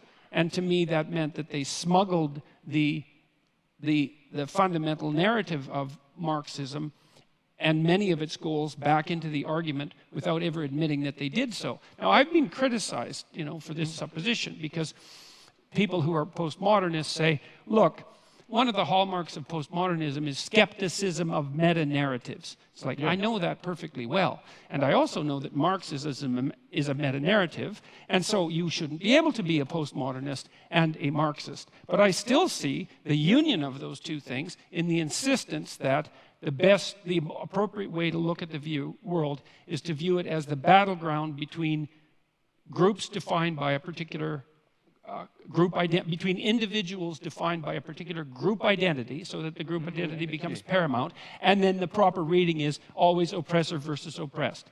With a secondary insistence that's very similar to Marx's insistence upon the moral superiority of the proletariat, that the oppressors are by definition, because they're oppressed, morally superior. And there's the call for perhaps not revolutionary change, although that comes up above, but change in the structure so that that oppression disappears, so that a certain form of equality comes about. Now, you argued that Marx wasn't a believer in equality of outcome, and I'm not so sure about that, because his notion of the eventual utopia that would constitute genuine communism was a place where all class divisions were eradicated. But and so there's at least, well, Well, there's at least an implication that the most important of the hierarchies had disappeared. And so maybe he had enough sophistication to talk about other forms of hierarchies. But if that's the case, then I can't imagine why he thought that the utopia that would emerge as a consequence of the elimination of economic hierarchies would be a utopia. Because if there were other forms of hierarchies that still existed, people would be just as contentious about them as they are now. Like we have hierarchies of attractiveness, for example, that have nothing to do with economics or very little to do with economics, and there's no shortage of contention around that or any other form of ability. And so that's why I associate the social justice types who are basically postmodernist with they're postmodernist with Marxism. It's the insistence that you view the world through the narrative of oppressed versus oppressor. And I think it's a catastrophe. I think it's a catastrophe. And you appear to think that it's a catastrophe as well. Just one sentence and then you can reply. It's so strange that you mention, for example, somebody like Foucault, who, for me, are you aware that his main target was Marxism? Okay, for him represented his game was never a radical change, and this is what I don't like in this, what you call postmodern, let's not call them Marxists, but revolutionaries. It's this enjoying your own self-marginalization. The good thing is to be on the margin, you know, like not in the center and so on and so on. It almost made me nostalgic for old communists who at least had the honesty to say, no, we don't enjoy our marginal position. We want to do something central power. I find so disgusting. It's no wonder you don't get invited to lots of places. Yeah. No, you know, Foucault for me embodies this logic of revolution, and by revolution he meant any social change, serious, that small resistances and so on, small marginal places of resistance and so on and so on. So, okay, but let's maybe drop it here if you want, but since you are replying my question, you should have the last word here. No, I'll stop with that. Let's move to the next. We'll get back to these topics, no doubt, as we move forward with the question. So I'm happy to let that particular issue stop. Did you already do your Stalinist manipulation and censored the questions and how? Because this program that he described to us through some screens, questions, and so on, I think it puts him to the one who decides which questions are, as Stalinist would have put in, are the real voice of the people. Yes, and so yes. on. Well, hopefully we can trust him. Let's move on from that. At heart this evening, we're talking about happiness. At least that's the frame of the debate that we have tonight. And you've both been, in your work and also tonight, very critical of happiness as mere hedonism, pleasure-seeking, or even simply as a feeling. What does true or deeper human happiness consist of, and how is it attained? You? I don't care. Well, I don't, first of all, there's something you said 5 minutes ago or so, I think you were still at the podium, that I agree with profoundly, which is that happiness is a side effect. It's not a thing in itself. It's something that comes upon you. It's like an act of grace in some sense. And my sense I is accept even the theological undertone of what you said. Okay, No, the category of grace can be used in a perfect atheist sense. It's one of the deepest categories. Yeah, well, I'm sorry. Okay, good. Well, I would think that we could find agreement about that partly because of your psychoanalytic background. You know perfectly well that we're subject to forces within us that aren't of our voluntary control. And certainly happiness is one of those, because you cannot will yourself to be happy. You might be able to will yourself to be unhappy, but you can't will yourself to be happy. There are certain preconditions that have to be met that are quite mysterious in order for you to be happy, and then it happens. And then maybe, if you're wise, you regard that as a minor incomprehensible miracle that somehow you happen to be in the right place at the right time. Now, I've made the case that the most effective means of pursuing the good life, which is not the same as pursuing happiness, is to adopt something like a stance of maximal responsibility towards the suffering and malevolence in the world.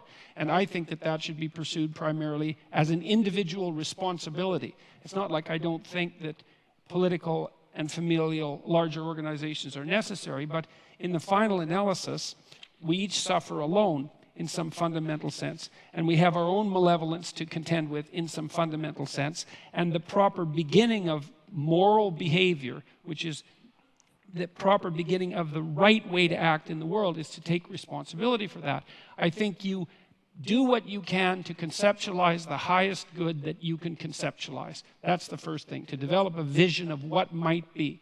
And it has to be a personalized vision as well as a universalized vision.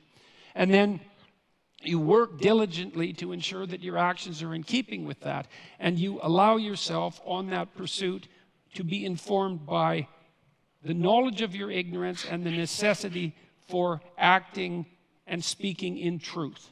And a fair bit of that, I believe, is derived, I think it's fair to say that that's derived from an underlying Judeo-Christian ethic, and I make no bones about the fact that I think of those stories metaphysically or philosophically or psychologically as fundamental to the proper functioning of our society insofar as it can function properly. And so it's not happiness, it's meaning. And meaning is to be found in the adoption of responsibility. And then I'll close with this. Responsibility is not only to do what you believe to be right. That's not, because that's duty. That's not enough. Yeah. That's sort of what the conservatives put forward as the ultimate virtue, which is duty. It's not that. It's that you're acting in a manner that is in accordance with what you believe to be right, but you're doing it in a manner that simultaneously expands your ability to do it, which means that you cannot stay safely ensconced within the confines of your current ethical beliefs. You have to stand on the edge of what you know and encounter continually the consequences of your ignorance to expand your domain of knowledge and ability so that you're not only acting in an efficient manner, but you're increasing the efficiency and productivity and meaningfulness of what it is that you're engaged in. And I think that, and I believe that the psychological evidence supports this, even the neuropsychological evidence, is that that's when true happiness descends upon you. Because it's an indication from the deepest recesses of your psyche, biologically instantiated, that you're in the right place at the right time. You're doing what you should be doing, but you're doing it in a manner that expands your capacity to do even better things in the future. And I think that's the deepest human instinct there is. It's not rational. It's far deeper than that. And it's something that's genuine and that exists within us and that constitutes a proper guide if you don't pervert it with self-deception and deceit. So that's my perspective.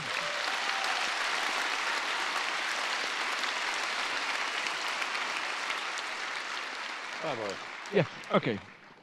I'll try, if you are stupid enough to believe me, to be brief. You know? First, I like very much what you began with, this grace, or whatever we call it, moment of happiness.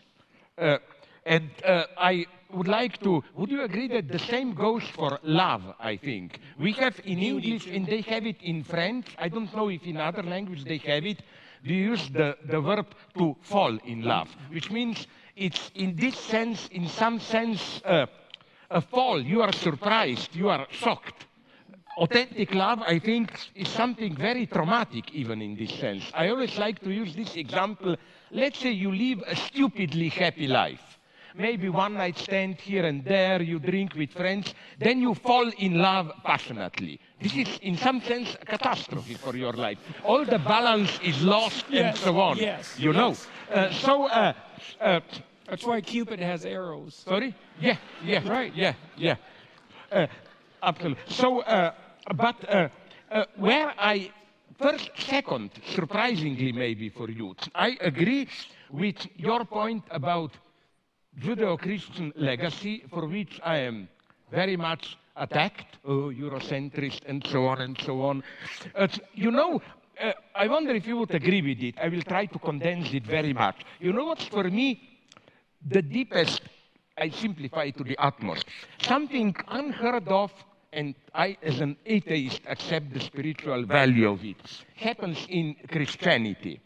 In other religions, you have God up there, we fall from God, and then we try to climb back through spiritual discipline, whatever, training, good deeds, and so on and so on. The formula of Christianity is a totally different one. As we philosophers would have put it, you don't climb to God. You are free in a Christian sense when you discover that the distance that separates you from God is inscribed into God himself. That's why I agree with those intelligent theologists, like my favorite, Gilbert Keith Chesterton, who said that the cross, the crucifixion, is something absolutely unique because in that moment of Eli, Eli, lama sabachthani, God, Father, why have you abandoned me? For a brief moment, symbolically, God himself becomes an atheist in the sense of, you get a gap there. And that is something so absolutely unique. It means that you are not simply separated from God. Your separation from God is part of divinity itself. And we can then put it also in other terms, maybe closer to you, like that. That's why for me, happiness is not some blissful unity with highest value. It's the very struggle, the fall, and so on. And that's why I hope we both worry about what will this possibility of so-called, I'm horrified with it, what Ray Kurzweil calls singularity and this blissful state. I prefer not to know, but the final point, very brief. What I only don't quite get, why do you put so much access to this? We have to begin with a personal change. I mean, this is also the second or which one, I don't remember, forgive me, of your slogans in your book. First set your house in order, then. But I have an extremely common sense, naive question here. But what if in trying to set your house in order, you discover that your house is in disorder precisely because the way the society is messed up, which doesn't mean, okay, let's forget about my house. But you can do both at the same time, and I would even say, I will give you now the ultimate example, yourself. Isn't it that you are so socially active because you realize that it's not enough to tell to your patients, set your house in order. Much of the reason of why they are in disorder, their house, is that there is some crisis in our society and so on and so on. So my reproach to you, benevolent, would have been, that joke, tea or coffee, yes please. Like individual or social, yes please, because this is obvious in extreme situation. Like I hope we agree to say to somebody in North Korea, set your house in order. No, haha. But I think in some deeper sense, it goes also for our societies. I'm just repeating what you are telling. You see some kind of a social crisis, and I don't see clearly why insist so much on this choice.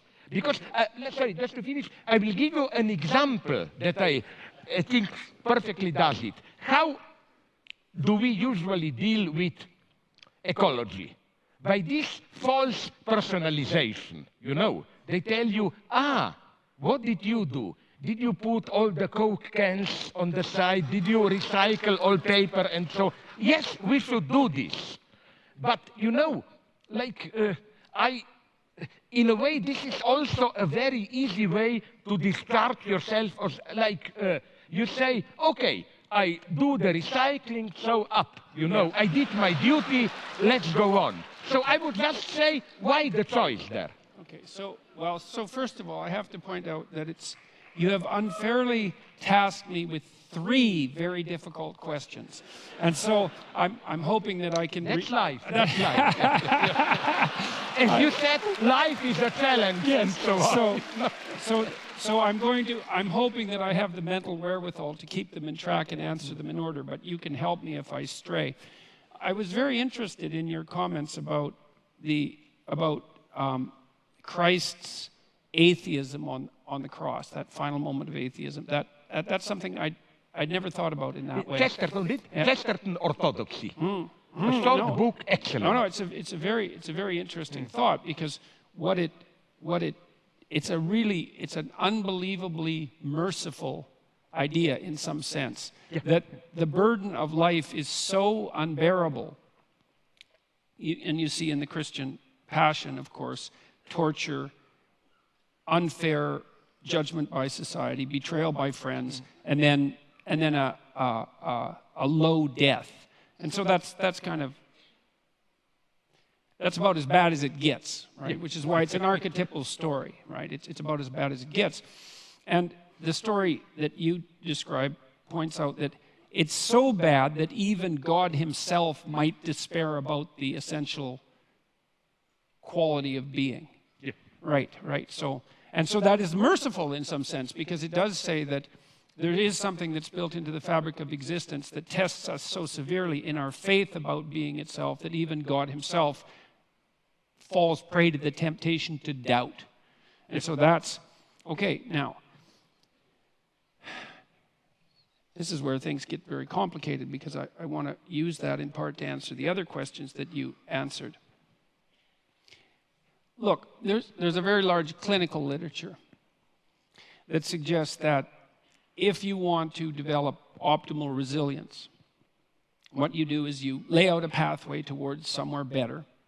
Someone comes in, they have a problem, you try to figure out what the problem is, and then you try to figure out what might constitute a solution. And so you have something approximating a map, right? And it's a tentative map of how to get from where things aren't so good to where they're better. And then you have the person go out in the world and confront those things that they're avoiding, that are stopping them from moving towards that higher place. And there's an archetypal reality to that. You're in a fallen state, you're attempting to redeem yourself, and there's a process by which that has to occur. And that process involves voluntary confrontation with what you're afraid of, disgusted by, and inclined to avoid. And that works.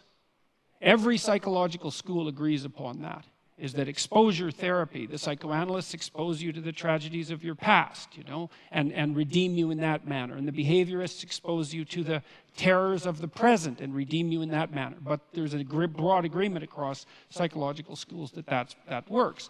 And my sense is that we're called upon as individuals precisely to do that in our life, is that we are faced by this unbearable reality that you made reference to when you talked about the situation on the cross, is that life itself is fundamentally, and this is a pessimism that we might share, is fundamentally suffering and malevolence. But, and this is I think where we differ, I believe that the evidence suggests that the light that you discover in your life is proportionate to the amount of the darkness that you're willing to forthrightly confront, and that there's no necessary upper limit to that. So I think that the good that people are capable of is actually, it's a higher good than the evil that people are capable of. And believe me, I do not say that lightly, given what I know about the evil that people are capable of. And I believe that the central psychological message of the biblical corpus, fundamentally, is that. That's why it culminates, in some sense, with the idea that it's necessary to adopt, it's necessary to confront the devil and to accept your, what would you say, the unjustness of your tortured mortality.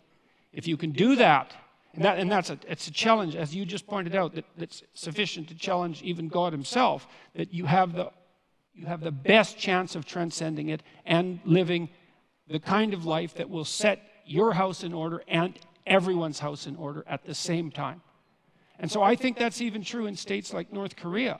And I'm not asking people to foolishly immolate themselves for pointless reasons, when I'm working with people who are clinically and they have a terrible oppressor who's their boss at work, I don't suggest that they march in and tell them exactly what they think of them and end up on the street. It's not helpful, And so the pathway towards adopting individual responsibility happens to be a very individual one. But I do believe that the best bet for most people is to solve the problems that beset them in their own lives, the ethical problems that beset them, that they know are problems, and that they can set themselves together well enough so that they can then become capable of addressing larger scale problems without falling prey to some of the errors that characterize, let's say, over-optimistic and intellectually arrogant ideologues.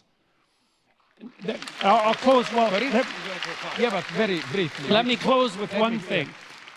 One of my favorite quotes from Carl Jung, it's actually a quote that I used at the beginning of my first book, which was called Maps of Meaning, was that if you take a personal problem seriously enough, you will simultaneously solve a social problem. And this bears on your point, because it's not like your small family, even the relationship between you and your wife, is immune in some sense to the broader social problems around you. And so let's say right now there's tremendous tension between men and women in the West, and that's certainly the case given the divorce rate. Let's say that would be some evidence. And the later and later ages that people are waiting to become, enter into permanent relationships.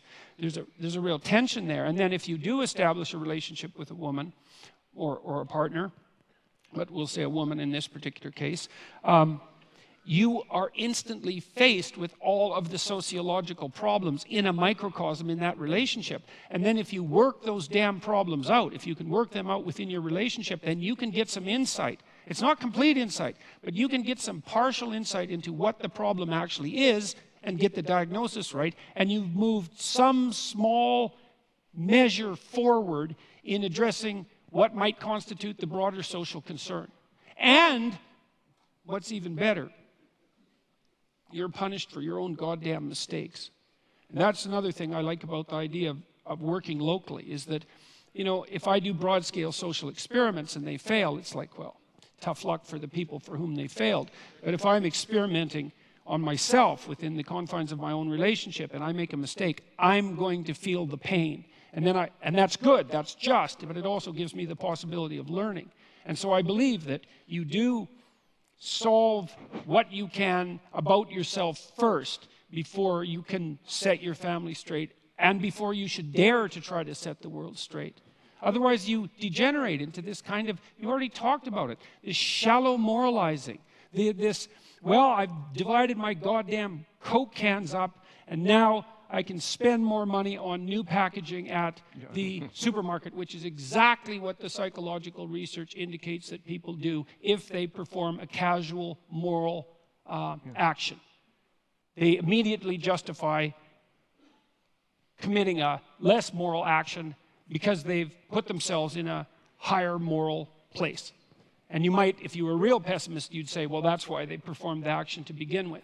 I think that's often true. That's associated with that shallow moralizing. Are we too much in this direction? Or again, I will put in my Stalinist terms, would you go as far as to say, who needs the people? We talk for the people and we know better than the people. No, because I don't want to take too much of the time for the public, but you know what interests me? Would you then agree, because this is how Hegel reads the story of the fall, that fall really is felix culpa in the sense that for Hegel, before the fall, we are simply animals. It's through the fall that you perceive goodness as what will drag you out of the fall. So in this sense, fall is constitutive of the very, it's not you fall from goodness. You fall, and that's the dialectical paradox.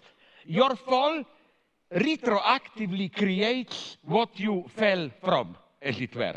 And that's the tough lesson for cheap moralists to accept. But where I see, very briefly, maybe a counter question. What fascinates me, we didn't cover this, I didn't cover this, but speaking about ideology, would you agree? What fascinates me more and more is not big ideology in the sense of projects and so on. In our cynical era, people claim, oh, we no longer take them seriously and so on. But And here, for me, social dimensions enters even our intimate space. Implicit beliefs, ideological presuppositions, why not, which we embody in our most common daily practices. For example, probably some of you already know it, I will nonetheless repeat a very shortened version. I was occupied at some point by the structure of toilets in Western Europe. I noticed this specificity of German toilets, where, you know, the sheet doesn't disappear in water, it is there exposed so that you smell it and control it for whatever, and I immediately associated it with German spirit of poetry and reflection and so on. It's a bad joke, but what I'm saying is that in a sense, and I've spoken with some specialists, I was so intrigued by how do you construct toilets, and they admitted it. There is no direct utilitarian reason. It is as if even in something as vulgar as going to the toilet, ideology in this deeper sense is there. Another thing that at the same level, I repeat one of my old jokes, that fascinates me intensely is how it's not just as superficial psychoanalysts claim, we pretend to be moral to believe, but deeply we are cynical egotists. Quite often in today's times, we think that we are free, permissive, and so on, but secretly we are dominated by an entire pathological, or not even often pathological, structure of prohibitions and so on. So we may, and this is what interests me so much, precisely in today's time where, and this is how, would you agree, we would explain these simple facts which may appear weird, that how apparently they tell us we live in permissive times. Take your pleasure, enjoy it. But at the same time, there is probably, so some clinicians are telling me, more frigidity and impotence than ever. Yes. That the lesson of psychoanalysis, I hope we agree, is not this vulgar one. You cannot perform sexually, you go to a psychiatrist, he teaches you how to get rid of authority and so on. It's a much more complex situation. It's and this is what interests me immensely. All this set of implicit beliefs, how you don't even know, but you know, I will repeat the story that half of you know and you. My favorite, that Niels Bohr anecdote. You know, he had a house outside Copenhagen, the quantum physics guy, and he had a horseshoe, a superstitious, above his door, yes, and then a friend asked him, but do you believe in it? Why do you have it there? And he said, of course not, I'm a scientist. Why then do you have it there? Because I was told it works. The idea is it prevents evil spirits to enter the house. It works even if you don't believe in it. Yeah. That's ideology today. That's ideology today. It's fundamental. Okay,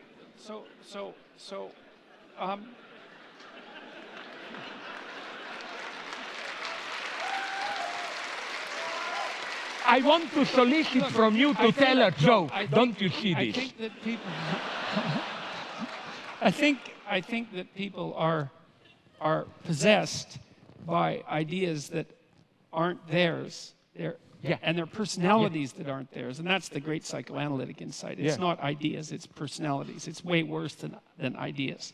And some of those personalities might be the ones that are associated with the idea that freedom is found in maximizing hedonistic moment-to-moment pleasure or something like that, which sounds like freedom.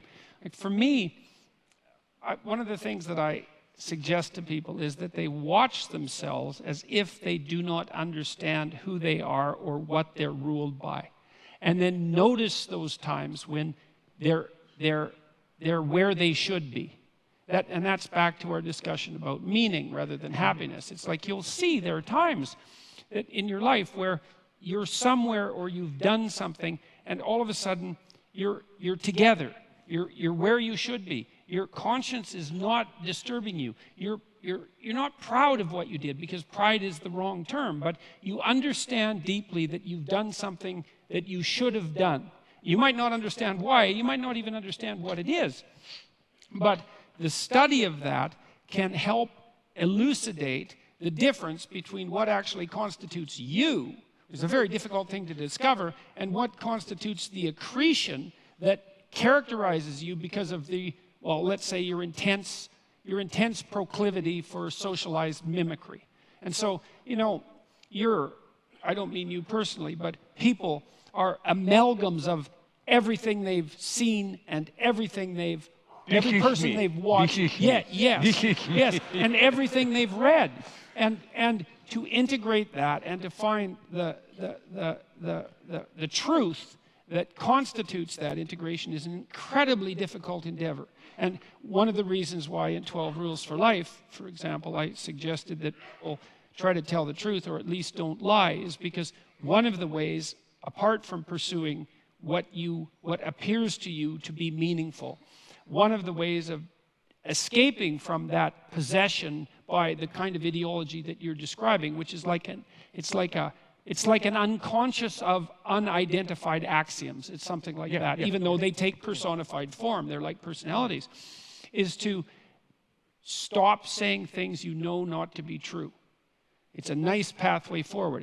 The original rule was tell the truth, and I thought, no, that's not any good because you're so biased and limited and ignorant and possessed that you don't know what the truth is, and so you can't be asked to tell it. But everyone does have the experience of being about to say or do something that they know by their own, they know as deeply as they can know anything about themselves, that utterance or action is wrong, and they still do it. Now, my suggestion is, try to stop doing that. And one of the consequences, well, you can try in small ways, like you might not be able to manage it in big ways, but now and then, you know, you're tempted to do something that you know to be wrong, and you could not do it. And if you practice that, you get better and better at not doing it, and that means you lie less, and you take the easy route out less, and you pursue hedonic pleasures that cost you in the future less. You start to straighten yourself out. You take the beam out of your eye. That's essentially what you're doing. And over time, you have some modicum of hope that your vision will clear up and you'll be able to see the proper pathway forward. And that's part of the process of redemption. And it seems to me to be in your grasp. You're capable of doing that. You have a conscience. It does inform you from time to time correctly about the difference between good and evil, the consequence, the knowledge, the consequence of the fall that you described, which I think you described in very eloquent terms, and that you can slowly make your way back to the straight and narrow path that's characterized by maximal meaning, but also, see, this instinct of meaning is a sophisticated one. It's not that I'm making a case for the individual, like Ayn Rand makes a case for the individual. That's not it. I'm making a case for individual responsibility. That's not the same thing. It's like there is something that's good for you, but it has to also be good for your family. If it's just good for you, that's not good enough. And if it's good for you and your family and it's not good for society, then that's not good enough either. And so the responsibility is to find a pathway that balances these things in a harmonious manner. It's like I got a lot of this thinking from Jean Piaget and his idea of equilibrated states, right? Is you're attempting to find something like a game that everyone is willing to play that can be played in an iterative manner and not degenerate. Well, hopefully actually ascend, if that's possible, hopefully become a better and better game across time. And I do believe that you can do that. I do believe that you can do that if you're guided by truth, and I do believe that the pathway to that is the phenomenology of meaning. And then the secondary consequence of that is, if you do that, now and then you might be happy. And then you should be profoundly grateful, because happiness, as we already agreed upon, is something like a grace. What? Basically, sorry. Again, my pessimism comes here. I agree with you, but the danger here ideology can massively enter. You describe a nice situation. You are tempted or ordered or whatever to do something that you know it's wrong. But so-called totalitarian ideologies step in at this point and try to present to you that the true greatness is to do what you individually think it's wrong for the higher cause. You know who says this wonderfully? A horrible guy, Heinrich Himmler of SS. No, sorry, seriously. No, he knew the problem. Yes. German officers must do horrible things. Yes. Kill Jewish, and his solution was double. First, to let them know, as he put it somewhere, every idiot, okay, ordinary man can do something great, maybe, not all, sacrifice himself for his country. But his reply was, his point was, but it takes a truly great man to be ready to lose his soul and to do horrible things for his country. Yeah. And I read some good memoirs of relatively honest communists who broke down when they were sent to the countryside famine in early 30s. And this is what they were told by apparatchik. You will see horrible things, children starving and so on.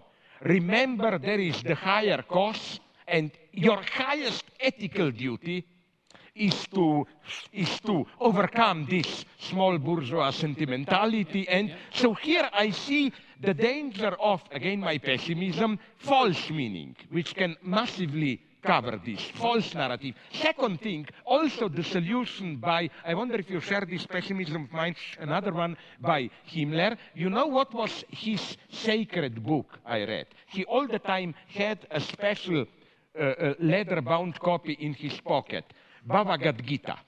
He said, his problem was this one. He puts it perfectly. Nazi officers have to do SS horrible things. How to enable them to do it without themselves becoming horrible beings? His solution was Oriental wisdom. To learn to act from distance, I am not really there, and this was the shock of my life. Based on this, do you know the book? I found a book, the guy then wrote many books, Brian Victoria, Zen at War. It's a shocking book, especially horrible for many so-called anti-Eurocentrists who claim our monotheism is guilty of everything, we need Oriental. Yeah, but that book is about apart from a couple of exceptions, the behavior of Zen Buddhist community in Japan in the 30s, early 40s.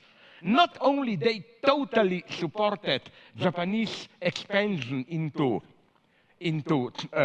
China, they even provided properly Zen Buddhist justification for it. For example, the one, you know who did this? No, you are not as old as me, I remember him, D.T. Suzuki, the great yeah, but okay, he was doing this in the 60s, but as a younger guy, he was fully supporting Japanese militarism, and one of his justifications was this one, the advice of Japanese military to them to support Zen Buddhist training. Because he says, it's one of the most horrifying things that I've ever read, he said, sorry, don't take it personally, but let's say an officer orders me, if I were to tell this to you, it would be too obvious, so I pick you, I have to kill you, stab you with my knife. And he says, if I remain in this illusionary self, then I feel responsible, I kill you. But he says, if you are enlightened by Zen Buddhism, then you know there is no substantial reality,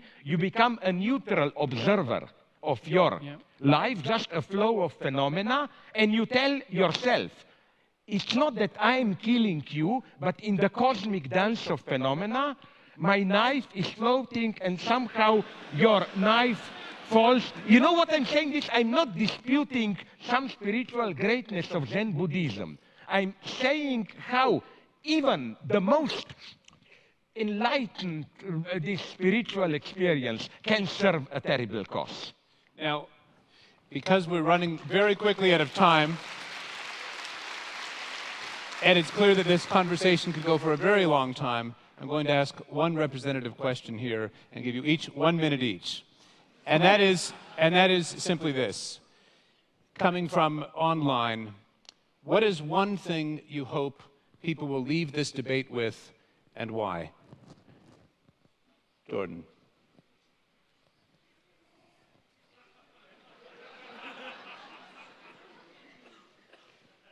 I hope they leave this debate with a belief in the power of communication between people with different views. You know, that's...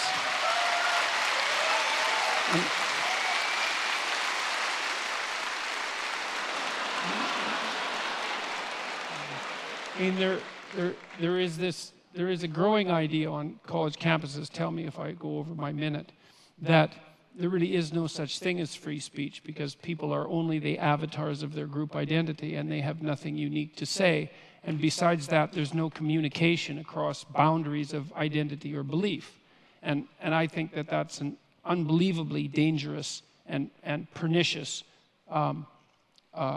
doctrine. And I think that people of goodwill, despite their differences, can communicate, and they can both come out of that communication improved, even though there might be some dissent and some dissent and some dissent on the way. And so that's what I would hope people would come out of this. Thank you. I will be more concrete, even politically. There is today, so it appears, this big conflict between all that postmodern stuff that you oppose and this alt-right and so on. I hope sincerely that we made at least some people to think and to reject this simple opposition. There are quite reasonable... The only alternative to alt-right is not political correctness and so on. And now I'm speaking not for you, but for me. Please, if you are a leftist, don't feel obliged to be politically correct. Think, don't be afraid to think. And especially, would you agree, one great version of not thinking is how immediately, if they don't agree with you, you are labeled a fascist. But that's the laziness. People find something they don't agree with, instead of thinking, they think about something we all agree was a bad thing, you are a fascist, and so on. You know, it's not as simple as that. Even Trump, of whom I'm deeply critical, no, I'm sorry to tell you, yes, he is a catastrophe in the long term and so on, but he is not a fascist. You make it all too easy to play these games. I just want not a positive result, but to shatter you a little bit, to make you think. I have always felt that the greatest conversations are unfinished ones.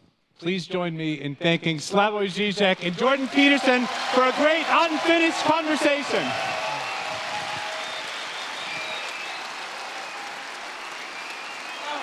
Hi. It's nice that we survived this, I mean, no. Thank you, Slavoj.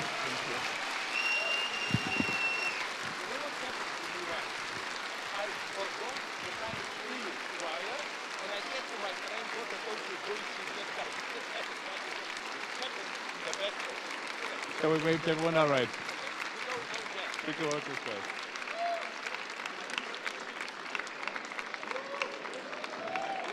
Good night, everyone.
Hey guys, so I'm just gonna get some real quick self-plug out the way now that the stream is over. I really hope everybody enjoyed watching. I was really glad to provide for everybody. This isn't my main channel. I have another main channel in the description, so give that a look. I also have a Twitter as well by the same name as this channel. So I hope you guys check that out. I hope you guys enjoyed. So I'm gonna end the stream now, and yeah, trans rights.